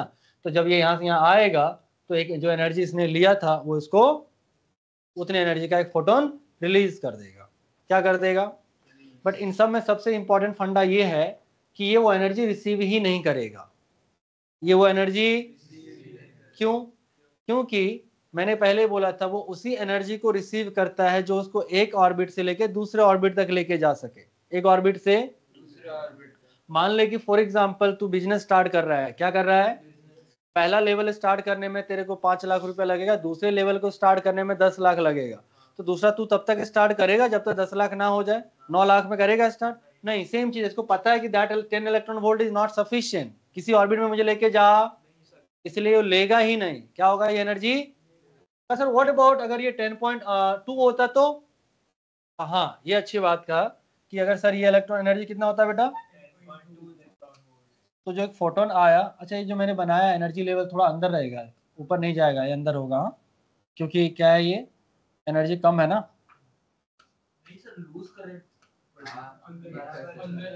अंदर रहेगा। हाँ, क्योंकि यहाँ वहां जाने के लिए 10.2 चाहिए ना, और 10 ही मिला है, तो 0.2 शॉर्ट है अभी भी। अब क्या हुआ, मान ले एक फोटोन आया बेटा 10.2 इलेक्ट्रॉन वोल्ट लेके। कितना लेके? 10.2 इलेक्ट्रॉन। अब ये एनर्जी ले लेगा। क्यों? बिजनेस को एक लेवल से लेके दूसरे लेवल तक तो जा, हाँ है ना। तो बेटा ये एनर्जी अब देखना ध्यान से, इंपॉर्टेंट है। इसने 10.2 इलेक्ट्रॉन वोल्ट का एक फोटोन को एब्जॉर्ब किया। क्या किया? और वो इलेक्ट्रॉन मारा किसके मुंह पे? ये इसको जाना नहीं था पहले ऑर्बिट से दूसरे ऑर्बिट में, इसको तो निकलना था यहाँ से। क्या करना था? लेकिन जैसे जब जा रहा था, जब तक यहाँ पहुंचा इस सेकेंड ऑर्बिट में, तो क्या हुआ? फिर से फोटोन ने क्या बोला? सुन प्रोटॉन ने सुन क्या बोला? पैसे कम है। पैसे बोला तो क्या अभी कुछ नहीं कर सकते? तो बोला 10.2 इलेक्ट्रॉन वोल्ट तो दिया। बोला दिया तो थोड़ा तेरा लोन कम हुआ, है ना। पहले टफ काम कर रहा था, थोड़ा आसान काम कर। चल, पहले कर्ज कितना था? 13.6 इलेक्ट्रॉन वोल्ट का। अब तेरे पे रह गया कर्ज 3.4 इलेक्ट्रॉन वोल्ट का। सो अब उस ऑर्बिट में घूम जहां पे 3.4 इलेक्ट्रॉन वोल्ट वाला ऑर्बिट है। तो इलेक्ट्रॉन इसमें घूरने लगेगा, है ना। इलेक्ट्रॉन इसमें घूमे, लेकिन यहाँ पे ऑलरेडी एक इलेक्ट्रॉन प्रेजेंट है। वो क्या बोलेगा? फक, निकल इधर से। क्या करेगा वो इलेक्ट्रॉन? वो उस ऑर्बिट में रहने, आ रही बात समझ में? वो इसको लात मार के कहाँ भगाएगा? ऊपर नहीं जा सकता भैया, क्योंकि उधर जाने के लिए अलाउ ही नहीं, एनर्जी ही नहीं तुम्हारे पास। तो क्या आप ऑप्शन बचा? बोल, ना घर का ना घाट का। This is called excited state of electron या atom. This is called excited state of atom. आ रही बात समझ में? इस सिनेरियो में एटम थोड़ा अनस्टेबल होता है, हाँ है ना। अब इसके बाद एक ही उपाय बचा, क्या? वापस जाना। तो जब ये वापस जाएगा बेटा, तो ये एक फोटोन रिलीज कर देगा। कितने का? 10.2 इलेक्ट्रॉन वोल्ट का। 10.2 इलेक्ट्रॉन वोल्ट का। ये समझ में आया? That is a fix amount of energy है ये। क्या है ये? इसीलिए इसको बोलते हैं लाइन स्पेक्ट्रम। क्या बोलते हैं इसको? हाँ है ना। इन अमाउंट फिक्स है, कुछ भी अनाप शनाप नहीं निकल सकता है, एक फिक्स वैल्यूज निकलता है, हाँ है ना। कहा ठीक है। अगली बार क्या हुआ बेटा? फिर से फोटोन आया, फिर से उस इलेक्ट्रॉन पे गिरा। इस बार उस पे फोटोन गिरा कितना बेटा? इन दोनों का सम कर। 12.1। इससे मान ले 12.1 का गिरा। कितने का गिरा? तो क्या ये एनर्जी ले सकता है? बिल्कुल ले सकता है, ये एनर्जी ले सकता है। ये एनर्जी लिया और फिर कूद के कहाँ गया होगा? ये थर्ड ऑर्बिट में। जैसे थर्ड ऑर्बिट में गया तब तो पैसा खत्म। फिर से बोला क्या भाई साहब इसने? रुको। और फिर से क्या हुआ? पैसा कम है। अब ध्यान से सुनना, इस बार कौन सा ऑर्बिट में गया? थर्ड ऑर्बिट में गया। तो यहां से डायरेक्टली यहां चला गया, हाँ है ना। पैसा खत्म। वहां पे ऑलरेडी एक इलेक्ट्रॉन डिवॉल्व। उसने क्या बोला इसको? भाग इधर से। क्या बोला? मैं ऑलरेडी इधर पहले से हूं, तो तू इधर से ऊपर जा सकता है। वापस से कहाँ जाएगा ये? ऊपर से नीचे आएगा। क्या आएगा? हाँ ठीक है। अब ध्यान से सुनना, ध्यान से बेटा, आराम से। जब इसको थर्ड ऑर्बिट से भगाया गया तो उसके पास दो रास्ते थे। कितने रास्ते? कि या तो क्या हो, ये सेल्फ रिस्पेक्ट वाला आदमी हो, नहीं रहना मेरे को, जा रहा हूँ साला मैं वापस अपने घर। या थोड़ा लतखोर हो। क्या हो? थोड़ा है ना, होता है ना कई बार, ट्रेन व्रेन में कोई आके बैठ गया और उसको बोलो उठने के लिए तो कहता, थोड़ा सा फिर भी लटक जाएगा सीट पे, थोड़ा सा जगह दे दो, वैसे ही। तो पहले इसने यहाँ से यहाँ जाके ट्राई किया कि यहाँ शायद थोड़ा टिक जाए, रह ले, है ना, बट वहां गया तो वहां भी इसको लात मार के भगा दिया गया। क्यों? वो इलेक्ट्रॉन ऑलरेडी वहां पे था, तो यहाँ से फिर और ये भी लात मार के भगा दिया। तो या तो आप एक स्टेप में नीचे आइए या 2 स्टेप में नीचे आइए, हाँ है ना। जब आप एक स्टेप में नीचे आएंगे तो कितने फोटोन रिलीज करेंगे? 1। और जब 2 स्टेप में आएंगे तो कितने फोटोन रिलीज करेंगे? 2। वो भी फिक्स अमाउंट का, वो भी 10.2 का और 1.9 का, हाँ है ना, 2 फोटोन। एब्जॉर्ब कितना फोटोन किया था? कितना फोटोन किया? 1। और जब रेडिएशन की बारी आई, एमिट की बारी आई, तो कितना एमिट किया? 1 या 2? क्या नंबर ऑफ फोटोन कंजर्व रहा? During this process photoelectric emission, number of photon conserve. जब ये नोट लिखा हो तो पूछना नहीं काहे और कैसे, अभी समझ में आ जाएगा ना। सो नंबर ऑफ, क्या यहाँ पे ध्यान से सुनना, नंबर ऑफ फोटोन कंजर्व रहा, टोटल एनर्जी कंजर्व रही? यस, एनर्जी क्या रही? अरे तेरे से मैंने 500 रुपया लिया एक सिंगल नोट, अब तेरे को 500 100 में दे दूं, 50 रुपए का दे दूं, चलेगा ना तेरे को? वैसे है ना ये? अरे हाँ है ना। 12.1 इसने लिया, इसका मन है तो एक बार में दे देगा 12.1 का, या मन हुआ तो 10.2 का एक नोट देगा और 1.9 का दूसरा देगा। ये समझ में आया? और इस तरह से क्या रिलीज किया? फोटोन। जो एब्जॉर्ब कर रहा है बेटा वो कहलाता है एब्जॉर्प्शन स्पेक्ट्रम। क्या कहलाता है? और जो रेडिएट कर रहा है, एमिट कर रहा है, इसको बोलते हैं एमिशन स्पेक्ट्रम। क्या बोलते हैं इसको? ये बात समझ में आया? और हर किसी को ये एब्जॉर्ब, ऐरा गैरा नतु खैरा को एब्जॉर्ब, ये फिक्स अमाउंट जो है उसी को एब्जॉर्ब करेगा, या फिर क्या, और एमिट भी करेगा तो कुछ ऐरा गैरा एमिट, फिक्स अमाउंट एमिट करेगा। ये बात समझ में आया? अरे हाँ या ना? पक्का। अब सोच ध्यान से, ध्यान से सुनना, ठीक है, आराम से, कोई जल्दबाजी नहीं। अगर क्या हो सर, इसको 13.6 इलेक्ट्रॉन वोल्ट मिल जाए तो क्या मिल जाए? 13.6 इलेक्ट्रॉन एस्केप नहीं कर पाएगा। जितना रोका उतना दे दिया, इंटरेस्ट भी मांगेगा क्या? तो जो क्यों नहीं कर पाएगा ये? वहां तक आता है एग्जांपल से बता ना। बोल। जैसे कि अर्थ का एटमॉस्फेयर होता है, तो जो भी रॉकेट या स्पेसशिप होता है उसको थोड़ा ज्यादा चाहिए एटमॉस्फेयर के बाहर निकलने के लिए। सर इसका एस्केप एनर्जी ऐसा कुछ उधर ही हमने किया था, एस्केप वेलोसिटी किया था हमने, हमने ग्रेविटेशनल एस्केप वेलोसिटी किया था। उसका काइनेटिक एनर्जी बता तो उसमें जाएगा, वरना एस्केप क्या बेटा? दूसरे electron good, well try. Problem यहाँ मल्टीपल है बेटा। क्या है प्रॉब्लम? मल्टीपल। 13.6 जैसे तुमने दिया, इसने उसके मुंह पे मारा और ये जाने लगा, क्या करा? बट एक प्रॉब्लम है, जब ये जा रहा था, है ना, कई बार होता है ना चौड़ में जाते हैं हम, कैसे जाते हैं? हमारी बात समझ, जैसे मान ले इसको भी नहीं पढ़ना है, मैंने नाम काट दिया, इसने क्लास छोड़ दिया, तो क्या चौड़ में निकलेगा क्या? अब चौड़ में होता है, हो सकता है दीवार वाल पटक दे, कहीं दीवार में एटीट्यूड में जा रहे हैं। तो इलेक्ट्रॉन के साथ भी यही प्रॉब्लम है। जब वो निकल रहा था तो रास्ते में मिला हुआ इलेक्ट्रॉन से सबसे टकराते हुए जा रहा था। वो कैसे जा रहा था? तो एनर्जी लॉस हो गई। क्या हो गई? और जब एनर्जी लॉस हो गई तो जब आउटर सरफेस मोस्ट पॉइंट पे पहुंचा, आउटर मोस्ट सरफेस पॉइंट पे, तो वहां से घर जाने के लिए ना गाड़ी है, ना भाड़ा है, ना कुछ है। और एक प्रॉब्लम और हो गई, जब इलेक्ट्रॉन निकला, एटम हो गया पॉजिटिवली चार्ज, तो now you are feeling a strong attractive force, और तुम्हें भागने के लिए एनर्जी भी नहीं है वहां से, हाँ है ना, कोई ऑप्शन नहीं है, वापस से घर आ जाओ, हाँ है ना, वापस आपको क्या आना पड़ेगा? एनर्जी से ज्यादा देना घर। समझ में आया? कहा सर अगर ज्यादा एनर्जी दे, हाँ ये भी पता चला 13.6 तक भी इलेक्ट्रॉन नहीं निकलेगा। अरे हाँ है ना। कहा चलो एक काम करते हैं सर, 15 इलेक्ट्रॉन वोल्ट देते हैं इसको, ले जी ले अपनी जिंदगी। कितना दिया? 15 इलेक्ट्रॉन वोल्ट। कितना दिया?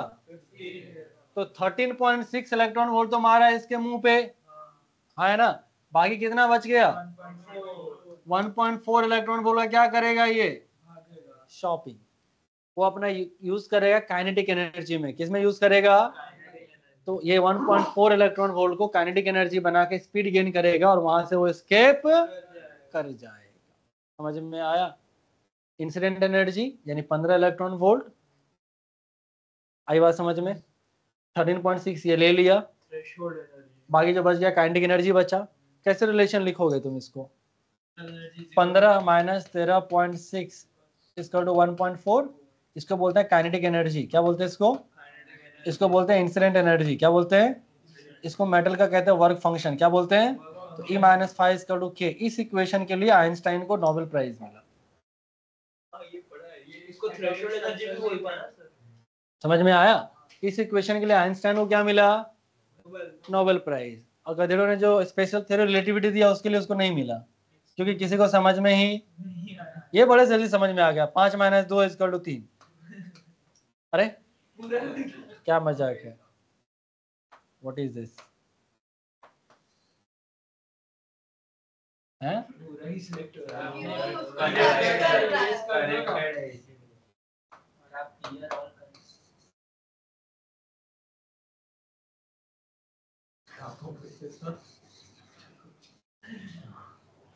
चलो बेटा, यहां तक समझ में आया पूरी कहानी एटम की? अब गलती करोगे इसमें? पता चला पूरी कहानी? अब ध्यान से सुन फिर से। तो देख, पहली बात तो ये समझ में आया सर कि इलेक्ट्रॉन की मजबूरी है।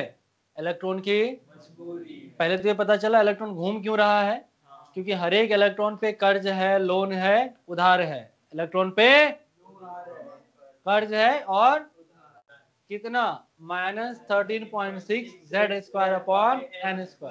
इसी को प्यार से बाइंडिंग एनर्जी भी कहते हैं और गुस्से में भी बाइंडिंग एनर्जी ही कहेंगे, हाँ या ना? जब तक ये एनर्जी वो चुकता पे नहीं कर देता, किसको? फोटोन को या प्रोटॉन को या न्यूक्लियस को, तब तक वो वहां से जा। समझ में आया? इसी एनर्जी को स्केप एनर्जी भी कह सकते हैं आप। क्या कह सकते हैं? ओके।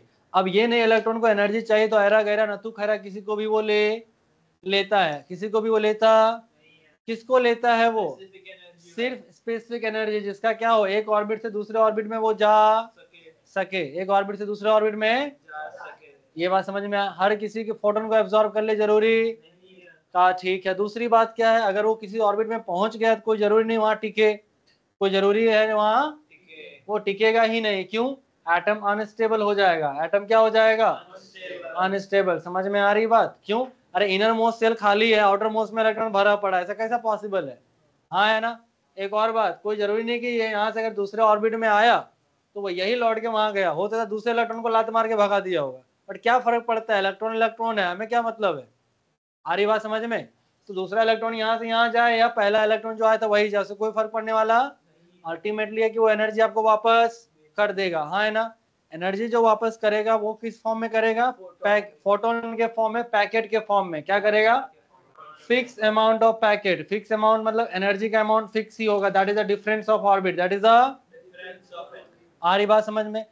इलेक्ट्रॉन लेने के बाद इलेक्ट्रॉन हम हमेशा एक ही बार भागते हैं, हमेशा ऐसा। वहां पे स्टेप वाइज हम नहीं जाते वहां पे। क्यों ऐसा? क्यों? पर्पस ही क्या है? निकलना। पर्पस क्या है? तो जब निकलना ही पर्पस है तो क्या हम पहले ऑर्बिट दूसरे ऑर्बिट में जाएंगे? क्या नहीं जाएंगे, हम सीधा वहां से भागते हैं। लेकिन गिरने की बारी आए तो डिपेंड करता है आप कैसा कितना बड़ा लतखोर है। आप डायरेक्ट भी आ सकते हैं, आप अलग अलग ऑर्बिट पे लात खा के भी, हाँ है ना? अब नंबर ऑफ फोटोन कंजर्व नहीं रहेगा, नंबर ऑफ फोटोन कंजर्व, हाँ, total number of total energy क्या रहेगा? कंजर्व रहेगा। ये समझ में आया? जिस फोटोन को वो एब्जॉर्ब कर रहा है उस प्रोसेस को क्या बोलते हैं? Absorption spectrum. क्या बोलते हैं? समझ में आया? और जो एमिट कर रहा है उसको क्या बोलते हैं? ये समझ में आई पूरी प्रोसेस? कोई कष्ट यहाँ तक? ये थी इलेक्ट्रॉन की दुख भरी कहानी। अरे हाँ है ना? समझ में आया? चलिए नोट कर लीजिए इसको बेटा एक्स्ट्रा पॉइंट में। अब ये कभी भूलना मत, तब फोटो इलेक्ट्रिक इफेक्ट और एटॉमिक स्ट्रक्चर में मजा आ जाएगा।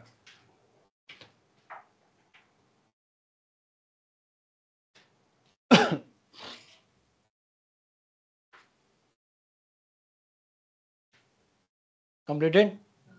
चलिए लिखिए फोटोन। क्या लिखेंगे बेटा?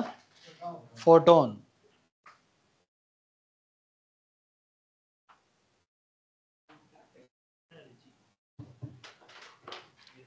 लिखा? तो लिखेंगे फोटोन काट दो, लाइट लिखो पहले। फोटोन मतलब लाइट ही होता है ना सर? काट दो, लिखो लाइट। लिखिए बेटा लाइट, लिखेंगे light is consisting of, light is consisting of so many small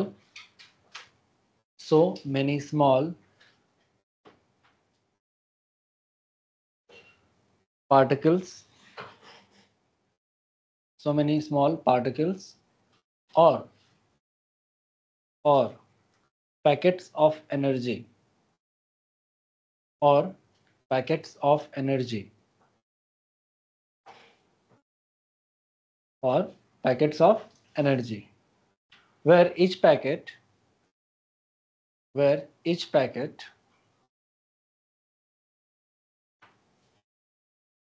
having fixed amount of energy and momentum, fixed amount of energy and momentum.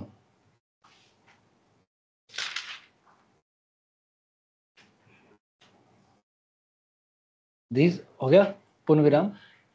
This particle name as photon, लिखना। These particles name as photon, वो theory है बेटा। These particles name as photon.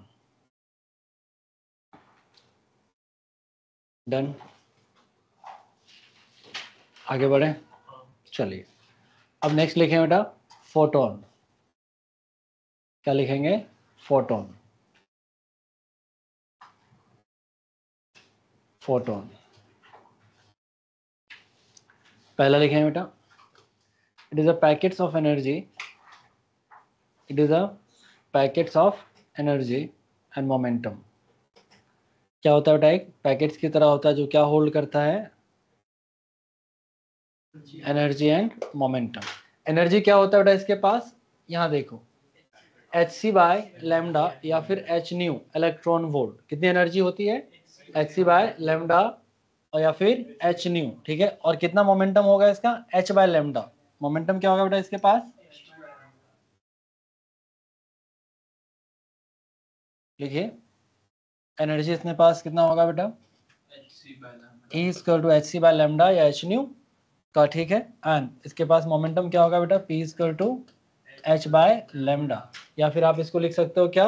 E by c. क्या लिख सकते हो बेटा आप इसको? E by C.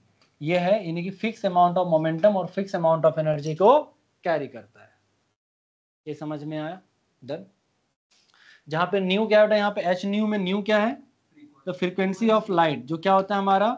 c by lambda, where nu is called frequency of light which is c by lambda hertz, ठीक है। c by lambda hertz.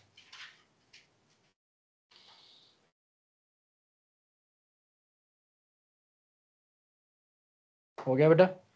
Next लिखिए photon travel with the speed of light. Photon कैसे travel करता है बेटा? Speed of light से। तो लिखेंगे it travel with the speed of light, it travel with the speed of light.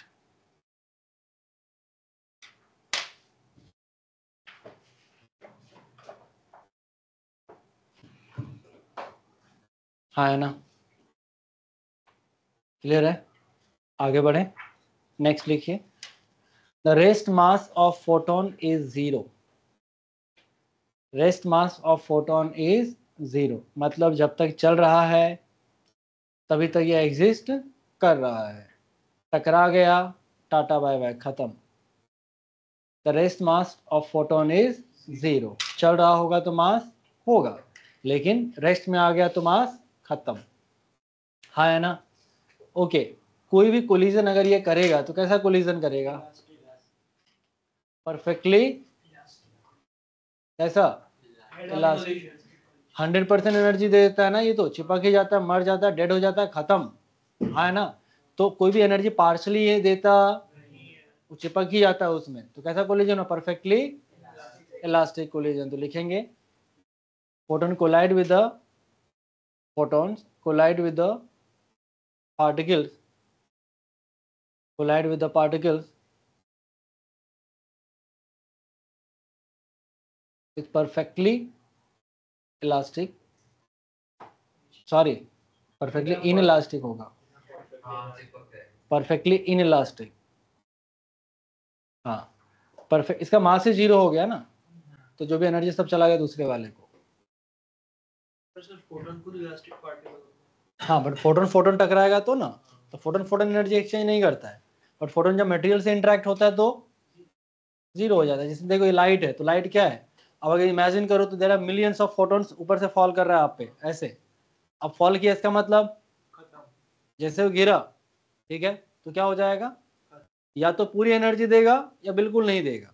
अगर पूरी एनर्जी दिया तो क्या हुआ, परफेक्टली इनइलास्टिक, और बिल्कुल नहीं दिया मतलब परफेक्टली इलास्टिक। ठीक है, दो वे में टकराता है। ये जो बीच वाला आता है हमारा इलास्टिक कोलिजन, वैसा ही परफॉर्म है। तो आपने क्या लिखा है, परफेक्टली और परफेक्टली इलास्टिक लिख लेंगे, और परफेक्टली इलास्टिक दोनों मैनर में टकराता है, या तो देगा ही नहीं या पूरा ही देगा।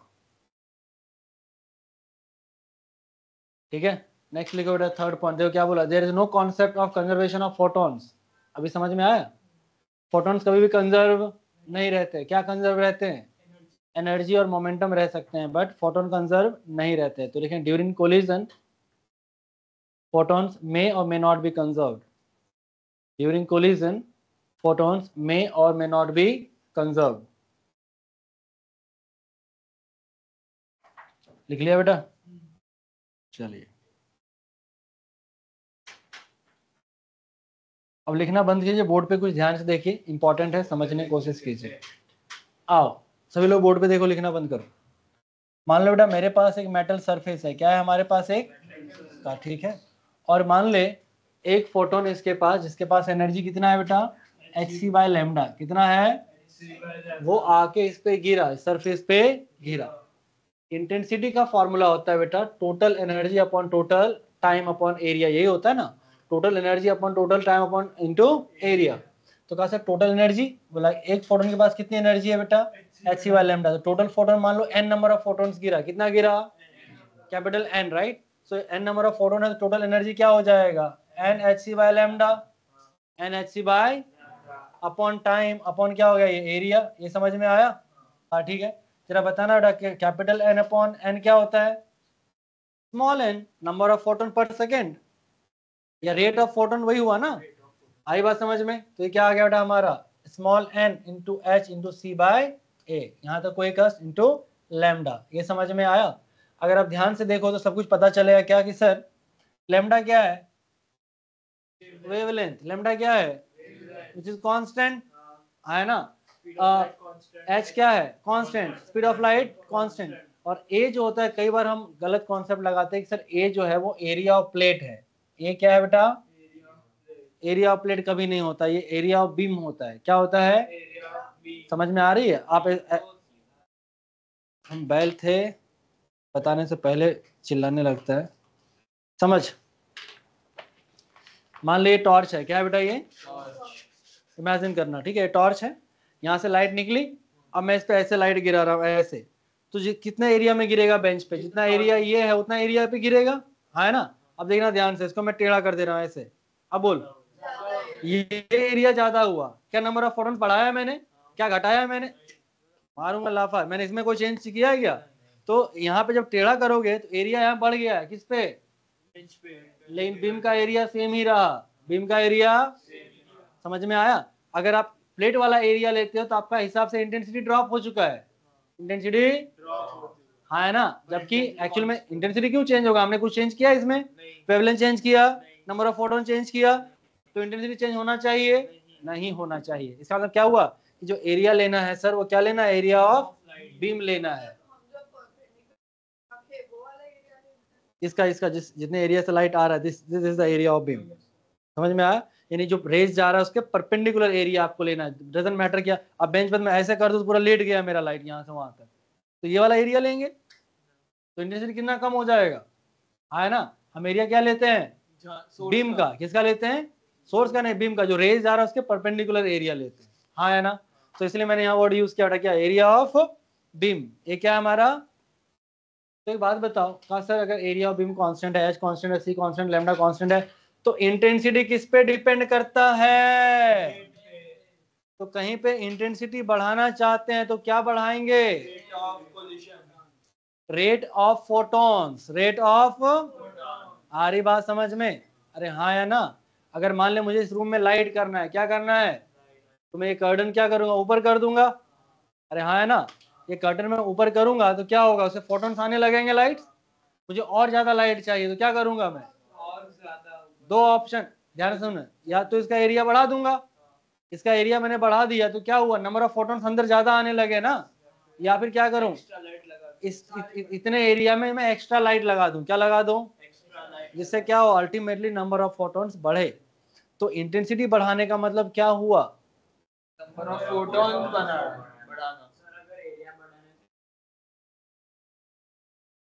ए भगवान, एरिया और बीम बोला है बेटा, पर्दा जब उठाऊंगा तो मैं एरिया, कौन सा एरिया, बीम का एरिया ही बढ़ गया ना।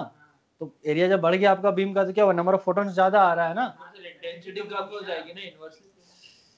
नंबर ऑफ फोटॉन जिस हिसाब से बढ़ा उतना एरिया आपका बढ़ा, तो रेशियो क्या अल्टीमेटली रहेगा, इंटेंसिटी सेम रह जाएगी, ये पता चला। तो अल्टीमेटली अगर कहीं भी वर्ड यूज, हाँ, बढ़ाया हमने तो भी इंटेंसिटी तो सेम ही रहेगी, बट एरिया भी बढ़ा दिया ना। नहीं सर, आपने ये देखो, ये लाइट है आपका, ये आपका लाइट है, लाइट यहाँ पे पड़ रहा है, number of photon fix amount में आप लोगों पे आ रहे हैं। अब मैं चाहता हूँ इंटेंसिटी बढ़ाना, क्या करूं मैं, एरिया नहीं बढ़ाने का, नंबर ऑफ सोर्स बढ़ा, लाइट डाल, सोर्स बढ़ा दिए, यानी कि हमने क्या किया, नंबर ऑफ फोटॉन्स बढ़ा दिए। तो इंटेंसिटी बढ़ाने का मतलब ये नंबर ऑफ फोटॉन्स बढ़ाना होता है, नंबर ऑफ, समझ में आ रही बात, हाँ है ना। एंड अनदर थिंग, इंडिविजुअल, हाँ बोल, नहीं, ये तो खाली बीम रिफ्लेक्ट कर रहा है। मैंने n को इंक्रीज ही किया, सिर्फ एरिया को कहाँ, कैसे किया आपने, जो मिरर है वो साइड में लगा दिया, तो उससे जो भी रिफ्लेक्ट करके अपना रेड होना कम कर सकते हैं मिरर लगा के। तो एड़ा पूरे में लाइट जा रहा है ना, फिर तुमने ये एरिया ही कम कर दिया ना, एक पर्टिकुलर जोन में ले रहे हो ना लाइट, तो इससे अच्छा लेंस लगा दे, कन्वर्ज होगा एक पर्टिकुलर पॉइंट पे ही, तो वहाँ पे इंटेंसिटी और बढ़ जाएगा, तेरा बीम का एरिया छोटा हो जाएगा। तो मिरर लगा के तो क्या कर रहा है, बीम का क्रॉस सेक्शन एरिया छोटा कर रहा है, समझ में आया, इसलिए इंटेंसिटी बढ़ रहा है, लेकिन नंबर ऑफ फोटॉन्स तो क्या रहा, सेम ही रहा ना। आ रही बात समझ में, जितनी लाइट आ रही थी उतनी ही लाइट तो आ रही है। अब उसको कम एरिया में लेंगे तो ज्यादा इंटेंस होगा, ज्यादा एरिया में लेंगे तो कम इंटेंस होगा, सिंपल। तो जब भी इंटेंसिटी बढ़ाना हो, आप क्या बढ़ाएंगे, नंबर ऑफ फोटॉन्स या रेट ऑफ फोटॉन्स। ये समझ में आया, हाँ है ना। ओके, एक चीज और बताना, अगर मैं क्या करूं, इंडिविजुअल फोटॉन्स का वेवलेंथ चेंज कर दूं, सुन लेना पहले, क्या अगर मैं इंडिविजुअल फोटॉन्स का वेवलेंथ चेंज कर दूं तो क्या इंटेंसिटी चेंज हो सकता है, चेंज कर दूं, है ना। तो अगर इंसिडेंट लाइट का वेवलेंथ चेंज करेंगे तो जाके हो सकता है आपकी इंटेंसिटी चेंज करे, बट वो यूजुअली पॉसिबल। इसीलिए जब भी इंटेंसिटी चेंज करते हैं इसका मतलब हम नंबर ऑफ फोटॉन्स चेंज करते हैं। क्या इंडिविजुअल फोटॉन्स की एनर्जी चेंज होगी उसमें, नहीं, इंडिविजुअल फोटॉन्स की एनर्जी तब चेंज होगी जब आप लाइट का वेवलेंथ और फ्रीक्वेंसी चेंज करेंगे, वेवलेंथ और, आ रही बात समझ में, फिर ये वहीं पे आ गया। बट पार्टिकल है तो उससे करस्पॉन्डिंग वेवलेंथ होगा ना उसका, अगर वेव नेचर देखूंगा तो उस वेवलेंथ का करूंगा मैं, तो मिक्स किया ना क्लास, इसलिए पता नहीं इसको। वेव ऑप्टिक्स पढ़ाया तो पूरा कंप्लीट किया है, हाँ तो फिर आएगा ना समस्या। तो भी वेव ही है, बस क्या है, खाली मोटा गेंडा है। हाँ जी, तो क्या है बेटा हमारा इंटेंसिटी मतलब क्या होता है, नंबर ऑफ फोटॉन्स को बढ़ाना। बार बार मैं बोल रहा हूँ, ध्यान से सुनना, ठीक है।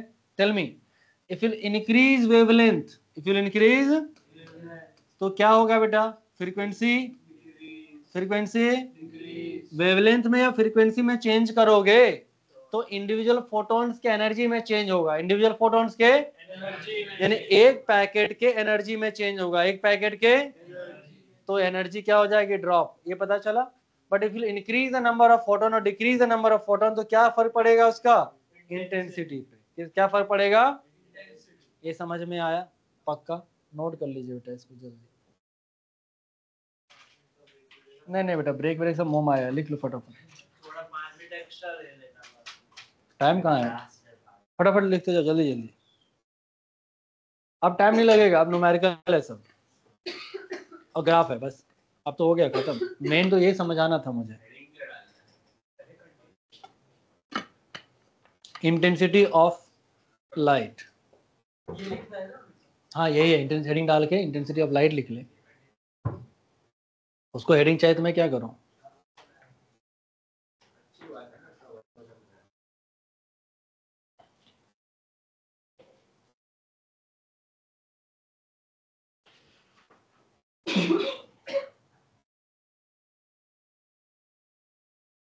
एम के नीचे क्या है, टी,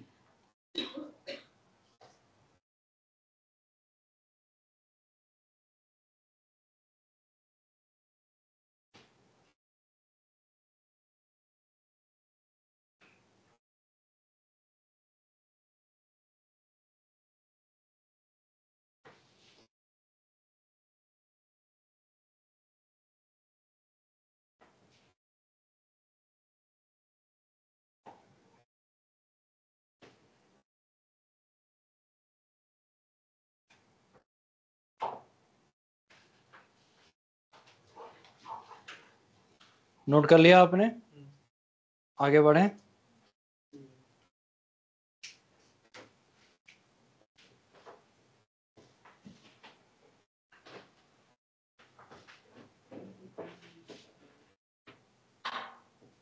क्या क्या तकलीफ है,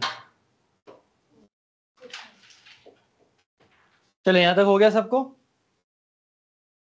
अरे हाँ या ना, ये लिखे बेटा, ये नोट किया आपने, intensity directly proportional to number rate of photons, क्या नंबर ऑफ फोटॉन्स, फोन किसने लगाया चार्ज में यहाँ, बट मना किया ना बेटा एक बार तो समझ जाया करो, वो आपका प्रॉब्लम है बेटा, यहाँ पे यूज ही नहीं करना है फोन वोन, कुछ नहीं, आग वाग लग जाएगा तो क्या करने का फालतू का, हाँ वो सामने लग गया था अभी लास्ट वीक शोभा मैम के यहाँ, ये रहा ना, हाँ क्या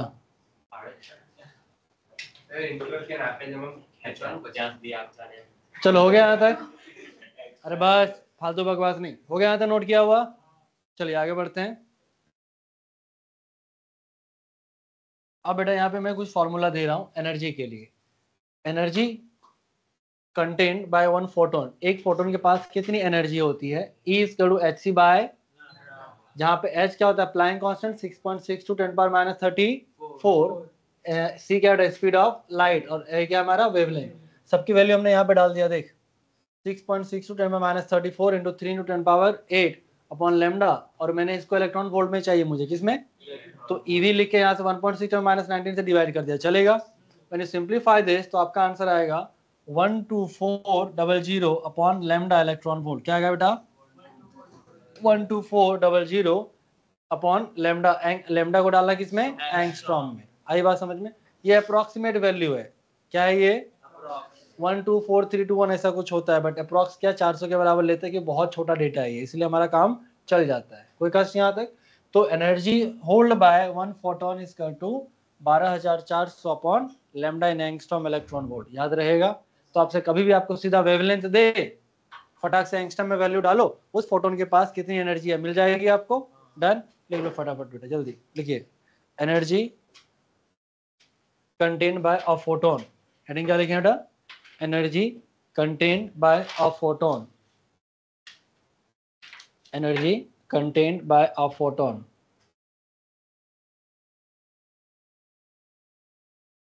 अब लिख लो बाकी ये जल्दी जल्दी फटाफट फटाफट,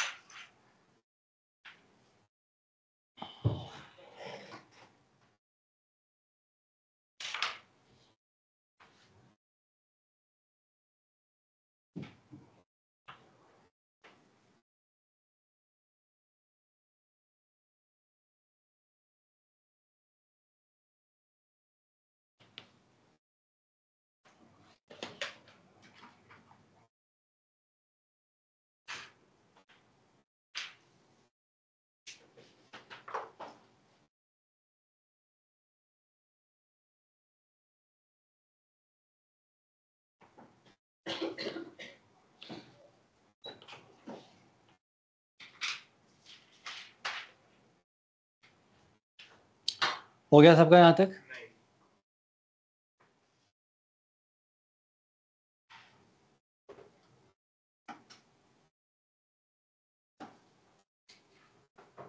ओए पागल पागल है क्या? सब हमेशा मरे हुए एनर्जी में ही रहते हैं। जो एनर्जी ही नहीं है तो छोड़ दो पढ़ाई लिखाई, मजदूरी करना शुरू करो। हाँ तो उधर एनर्जी रहेगा ना थोड़ा बहुत।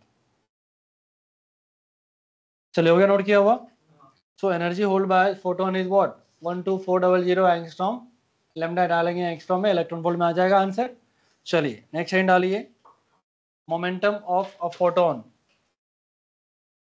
मोमेंटम ऑफ अ फोटोन, जल्दी जल्दी फटाफट। क्या ये फॉर्मूला आपको ऑलरेडी पता है? P equal to h by lambda या फिर E बाय सी, यह है हमारा मोमेंटम का फॉर्मूला।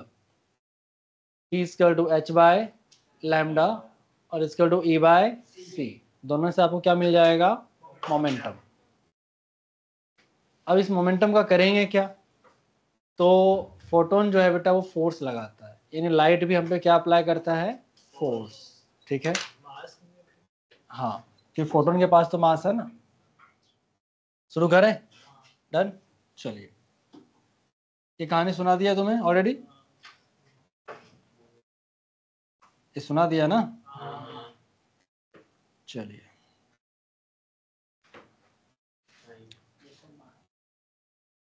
श्रोडिंगर्स वेव इक्वेशन पढ़ाओगे अभी?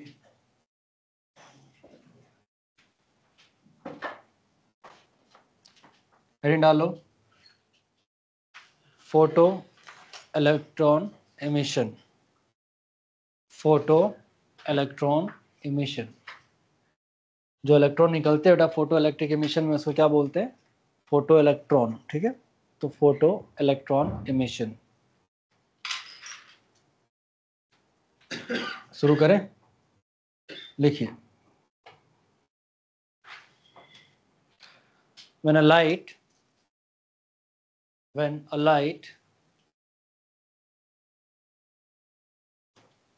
of sufficient energy when a light of sufficient energy incident on a metal surface, when a light incident on a metal surface,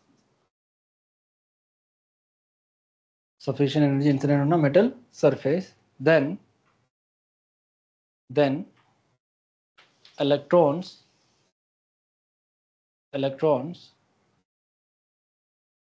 of outermost surface, then electron of outermost surface emitted.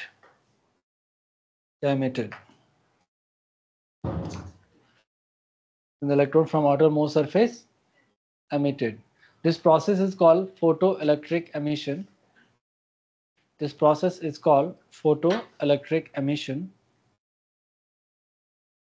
and electrons are called photoelectrons. And electrons are called photoelectrons.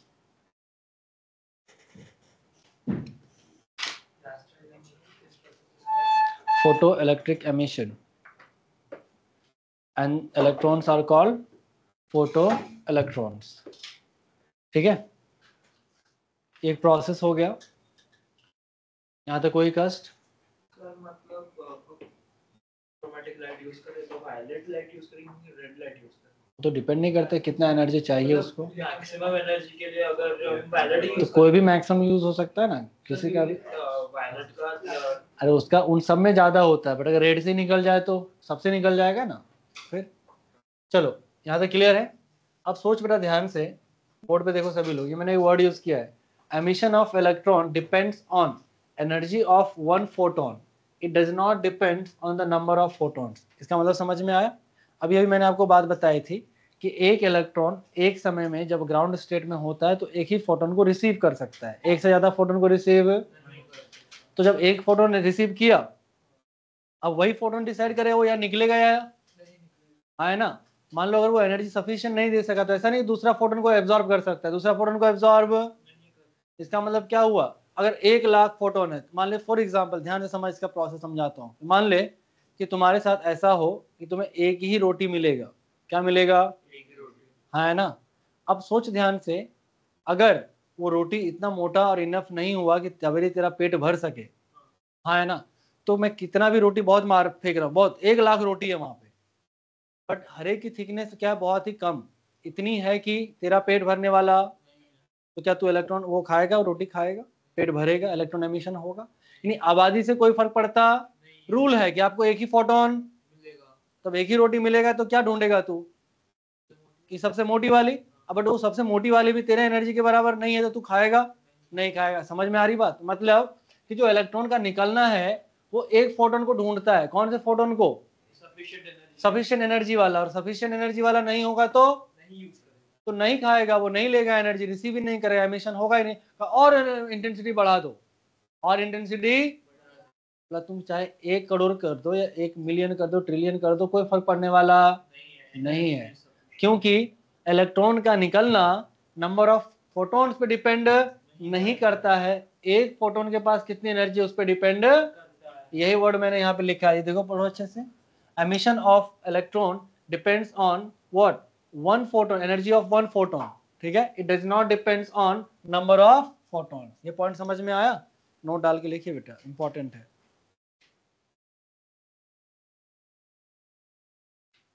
Electron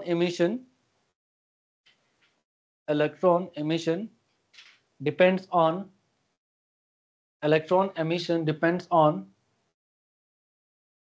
energy of one photon, energy of one photon, punviram. It does not depends on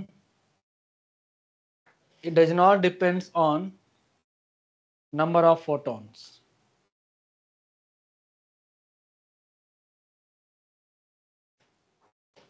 लिखा। दूसरा point लिखिए, दूसरा point, second point लिखो।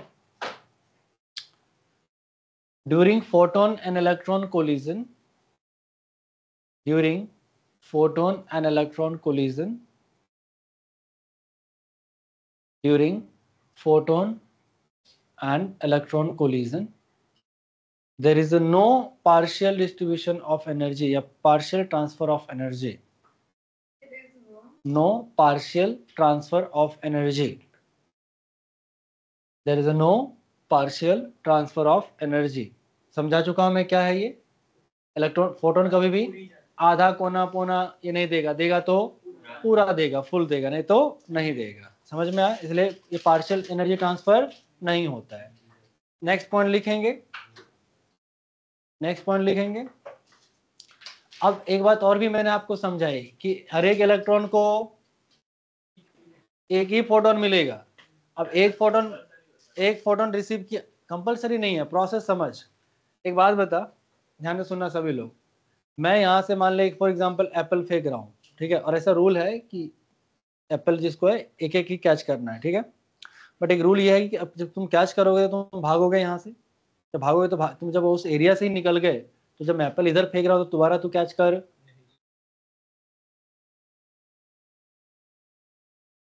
उसको photons कम मिलेंगे। जब वो अपने ऑर्बिट में खड़ा रहे, बैठा रहे, जैसे उसको कोई फोटोन लिया वो क्या कर लेता है, फटाफट भागने लगता है एक्साइट होके। ड्यूरिंग दैट कोई दूसरा फोटोन उस पर एब्जॉर्ब वो रिसीव नहीं करता है। समझ में आया, बाहर आया वापस एक और फोटोन उस पे फेंक है, जहां पे बाहर आया कुछ जगह। मैं क्या बोला आपको याद है कि एक तो पहली बात, इलेक्ट्रॉन का फोटोन से मिलना ये ऑलरेडी लाइक हजारों में से, आई बात समझ। और आपके पास इलेक्ट्रॉन ही कितने होते हैं एटम में, मेटल में, हरी बात समझ। तो ये बहुत ही और rare to the rarest scenario होता है, वो भी सफिशिएंट एनर्जी का, है ना। सिर्फ एक ही चीज नहीं होता कि फोटोन गिरा सफिशिएंट एनर्जी बाहर जाएगा, और भी फैक्टर्स डिपेंड करता है, बताऊंगा आपको। तो इसलिए प्रोसेस क्या है, बहुत ही रेयरेस्ट है। इसलिए एक फोटोन क्या करता है, एक इलेक्ट्रॉन क्या करता है, एक ही फोटोन को एब्जॉर्ब करता है, और उसका तो एक्साइटेड स्टेट में चला जाता है, भागने लगता है, तो फिर वो दूसरा फोटोन को एब्जॉर्ब आ रही बात समझ में? और अगर आएगा भी तो वो इलास्टिक कोलिजन होगा, फोटोन को रिपेल कर देगा। समझ में आया? डन। तो एक समय में एक इलेक्ट्रॉन एक ही फोटोन को रिसीव कर सकता है, एक से ज्यादा रिसीव कर, तो लिखेंगे नेक्स्ट पॉइंट में बेटा, एट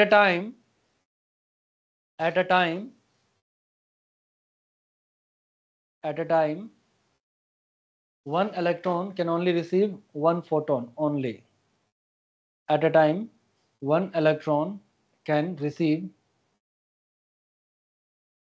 one photon only. क्या कर सकता है बेटा? वो एक ही फोटोन को रिसीव कर सकता है, एक से ज्यादा रिसीव नहीं कर सकता। बाकी कोलिजन क्या होगा? परफेक्टली इनइलास्टिक या इलास्टिक, ये समझ में आ गया आपको? हाँ जी बोलो। मैं मतलब अगर सफिशिएंट फोटॉन्स हम लोग दे रहे हैं कोई भी मेटल या उसको, और अगर इलेक्ट्रॉन्स भी निकल सकते हैं तो फिर क्या होगा? निकलेंगे इलेक्ट्रॉन, तो मेटल में कुछ चेंज होगा? हाँ चेंज होगा, डेंट्स पड़ जाएंगे छोटे छोटे। अरे मल्टीपल निकलेंगे, गधा है तो। मेटल सरफेस में कितने इलेक्ट्रॉन्स हैं? करोड़ों ही हैं। सिर्फ एक मोल भी लेगा तो एवोगाड्रोस नंबर है उसमें, हाँ है ना? एवोगाड्रोस नंबर का 10% भी अगर तुमको मिल गया तो दुनिया भर का करंट मिल गया। निकाल के देखना एक बार, समझ में आया? हाँ है ना? वो भी एक मोल की बात कर रहा हूँ मैं, इसकी बात कर रहा हूँ, हाँ है ना? 20/24 का ऑर्डर है, 23 का ऑर्डर है, राइट, विच इज यूज। तो कोई डेंड वेंड बेंड आपको नहीं होगा, उसका टेंशन मत लो तुम। तो पावर तो सेम ही रह जाएगा ना यार, समझ में आ रही बात? कोई फर्क पड़ने वाला नहीं है, इसलिए आपको डेंटिंग वेंडिंग वगैरह उसमें दिखेगा नहीं। ये बात समझ में आया? ओके। अब कहा कि सर अगर सफिशिएंट है, तूने पूछा सफिशिएंट फोटोन एनर्जी वाला फोटोन गिरे तो क्या होगा?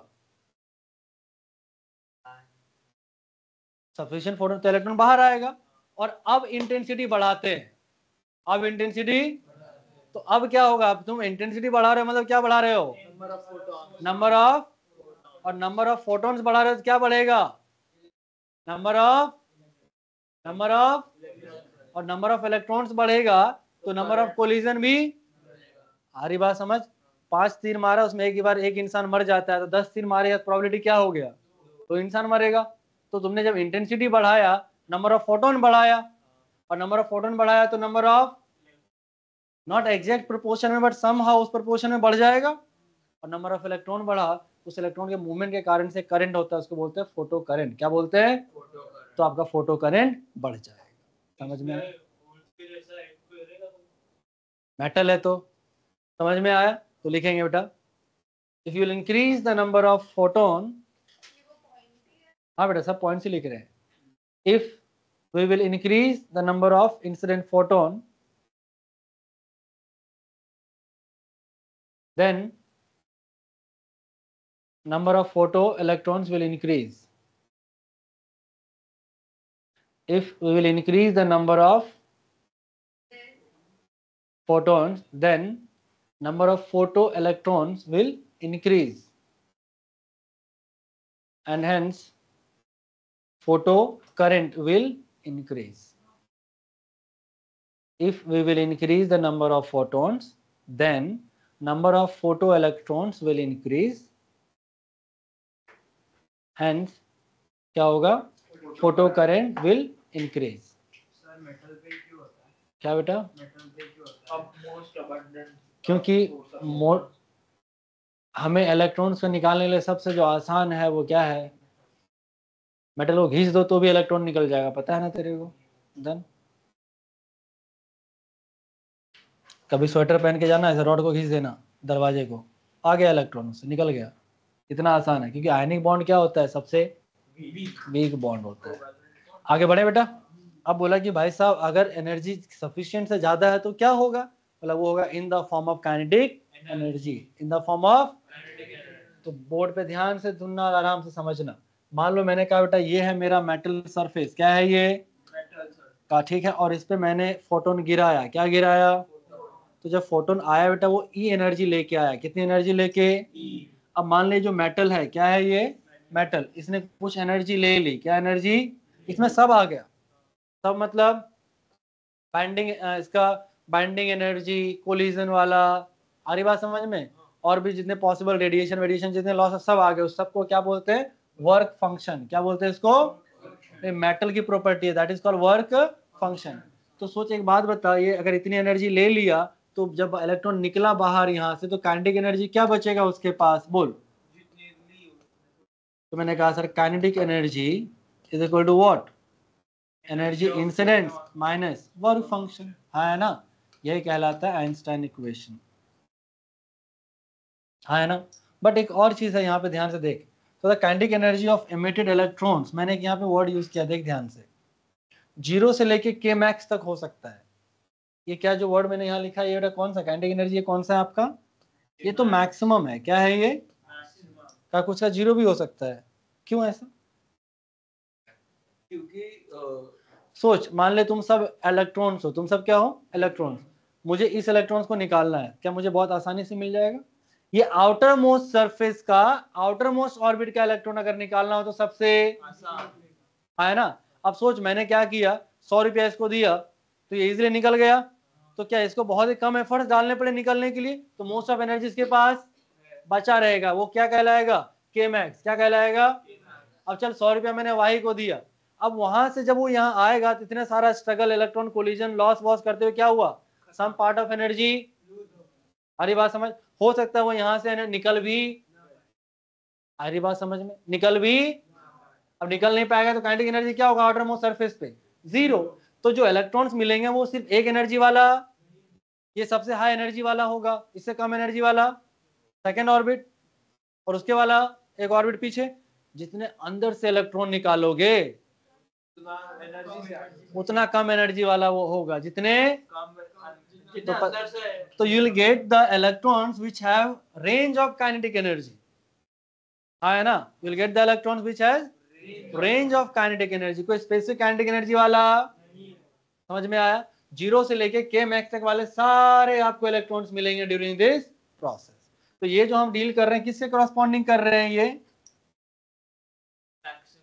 ये मैं डील कर रहा हूं आउटर मोस्ट सरफेस। पहले तो मेटल का आउटर सरफेस, उसका भी जो एटम है उसके आउटर मोस्ट सेल से मैं इलेक्ट्रॉन निकाला हूं, इनर मोस्ट से निकाला। समझ में आया? कोई कष्ट यहाँ तक? तो लिख लेंगे बेटा, kinetic energy, relation between kinetic energy and work function and incident energy. Heading डालिए, रिलेशन बिटवीन काइनेटिक एनर्जी,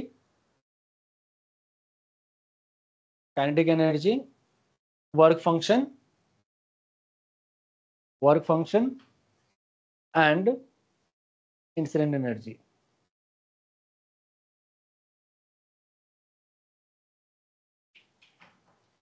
अब एक बात मुझे बताना, वर्क फंक्शन किसकी प्रॉपर्टी? मेटल की, है ना?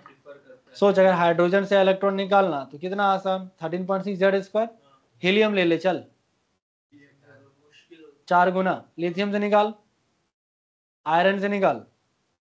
समझ में आ रही बात? तो जितना आप क्या करेंगे, हायर एटॉमिक नंबर वाले इलेक्ट्रॉन एटम्स लेते जाएंगे उतना ही उससे इलेक्ट्रॉन निकालना टफ है।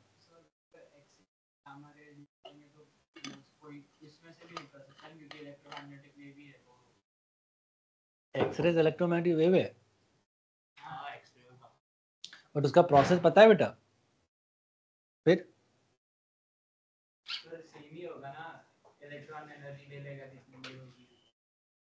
Good question.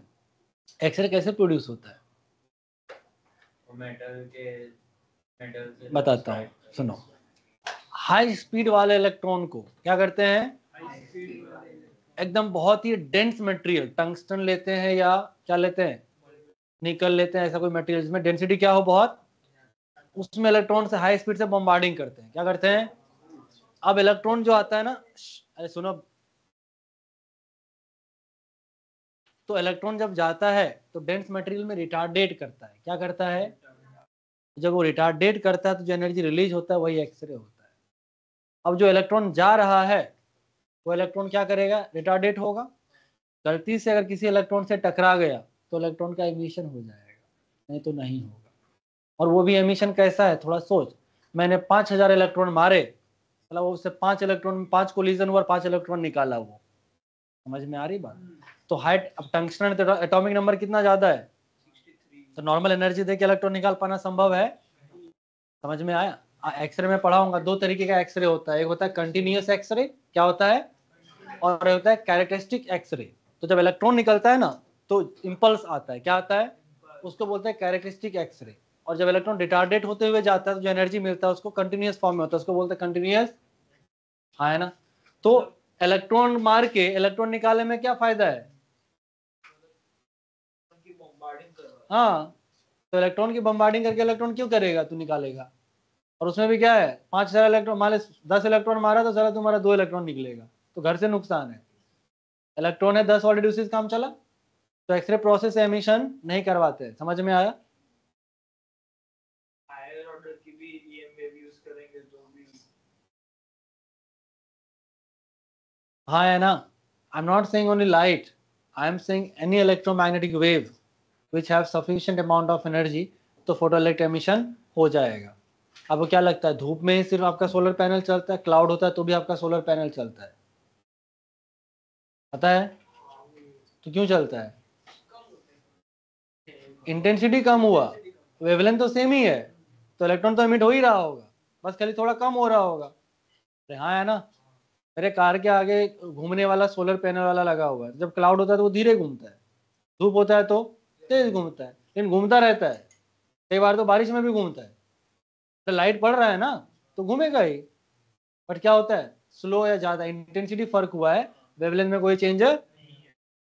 ये पता चला? क्या लिखा आपने, kinetic energy maximum is equal to E minus phi, where phi is the work function, phi क्या है, और which is the loss due to the collision, या फिर नॉर्मली क्या कह सकते हैं आप, रिपल्शन ETC। हो गया बेटा आपको? नीचे लिखा है यहाँ पे, kinetic energy of electron emitted electron is 0 to K max। नीचे नोट डाल के लिखेंगे, in photoelectric emission we get electrons range of kinetic energy. In photoelectric emission we get electrons having range of kinetic energy। कोई specific kinetic energy वाला मिले जरूरी, range of kinetic energy वाला मिलता है मुझे। यहाँ तो किसी को दुख दुविधा पीड़ा कठिनाई संशय तो बोलो। डन, बहुत है बेटा। अभी तो हो गया यहाँ तक, हेडिंग डालिए, लिखिए वर्क फंक्शन। क्या लिखेंगे बेटा, work function.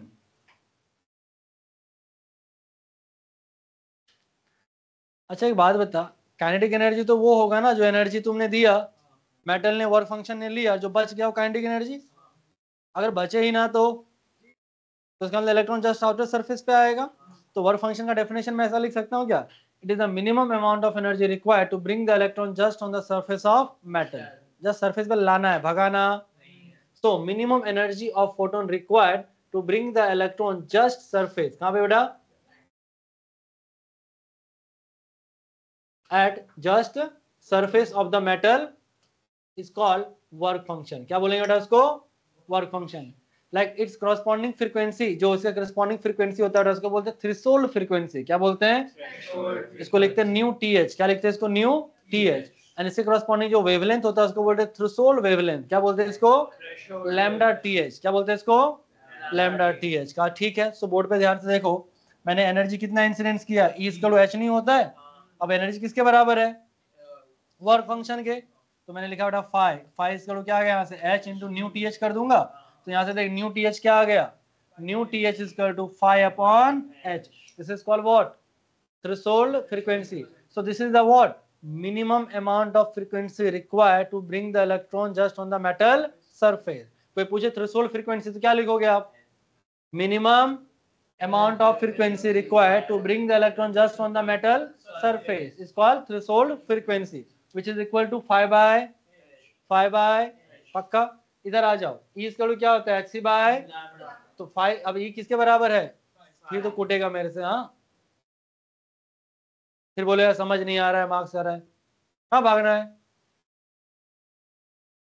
E Hc bye, तो 5, अभी एनर्जी किसके बराबर है, तो लिखा था 5 इक्वल टू Hc बाय क्या आएगा, लैम्डा TH। ये हमें चाहिए मिनिमम, तो ये क्या होगा तो लैम्डा टी एच का फॉर्मूला क्या होगा, lambda t h h c by phi, h c by, तो लैम्डा के लिए डेफिनेशन क्या लिखोगे, lambda t h the maximum wavelength required to bring the electron just on the metal surface is called what, threshold wavelength, is called threshold work function, threshold frequency, threshold wavelength, ये सब के सब किसकी property है, metal की property, किसकी property है, metal की। ये पूरा समझ में आया, पक्का लिख लीजिए।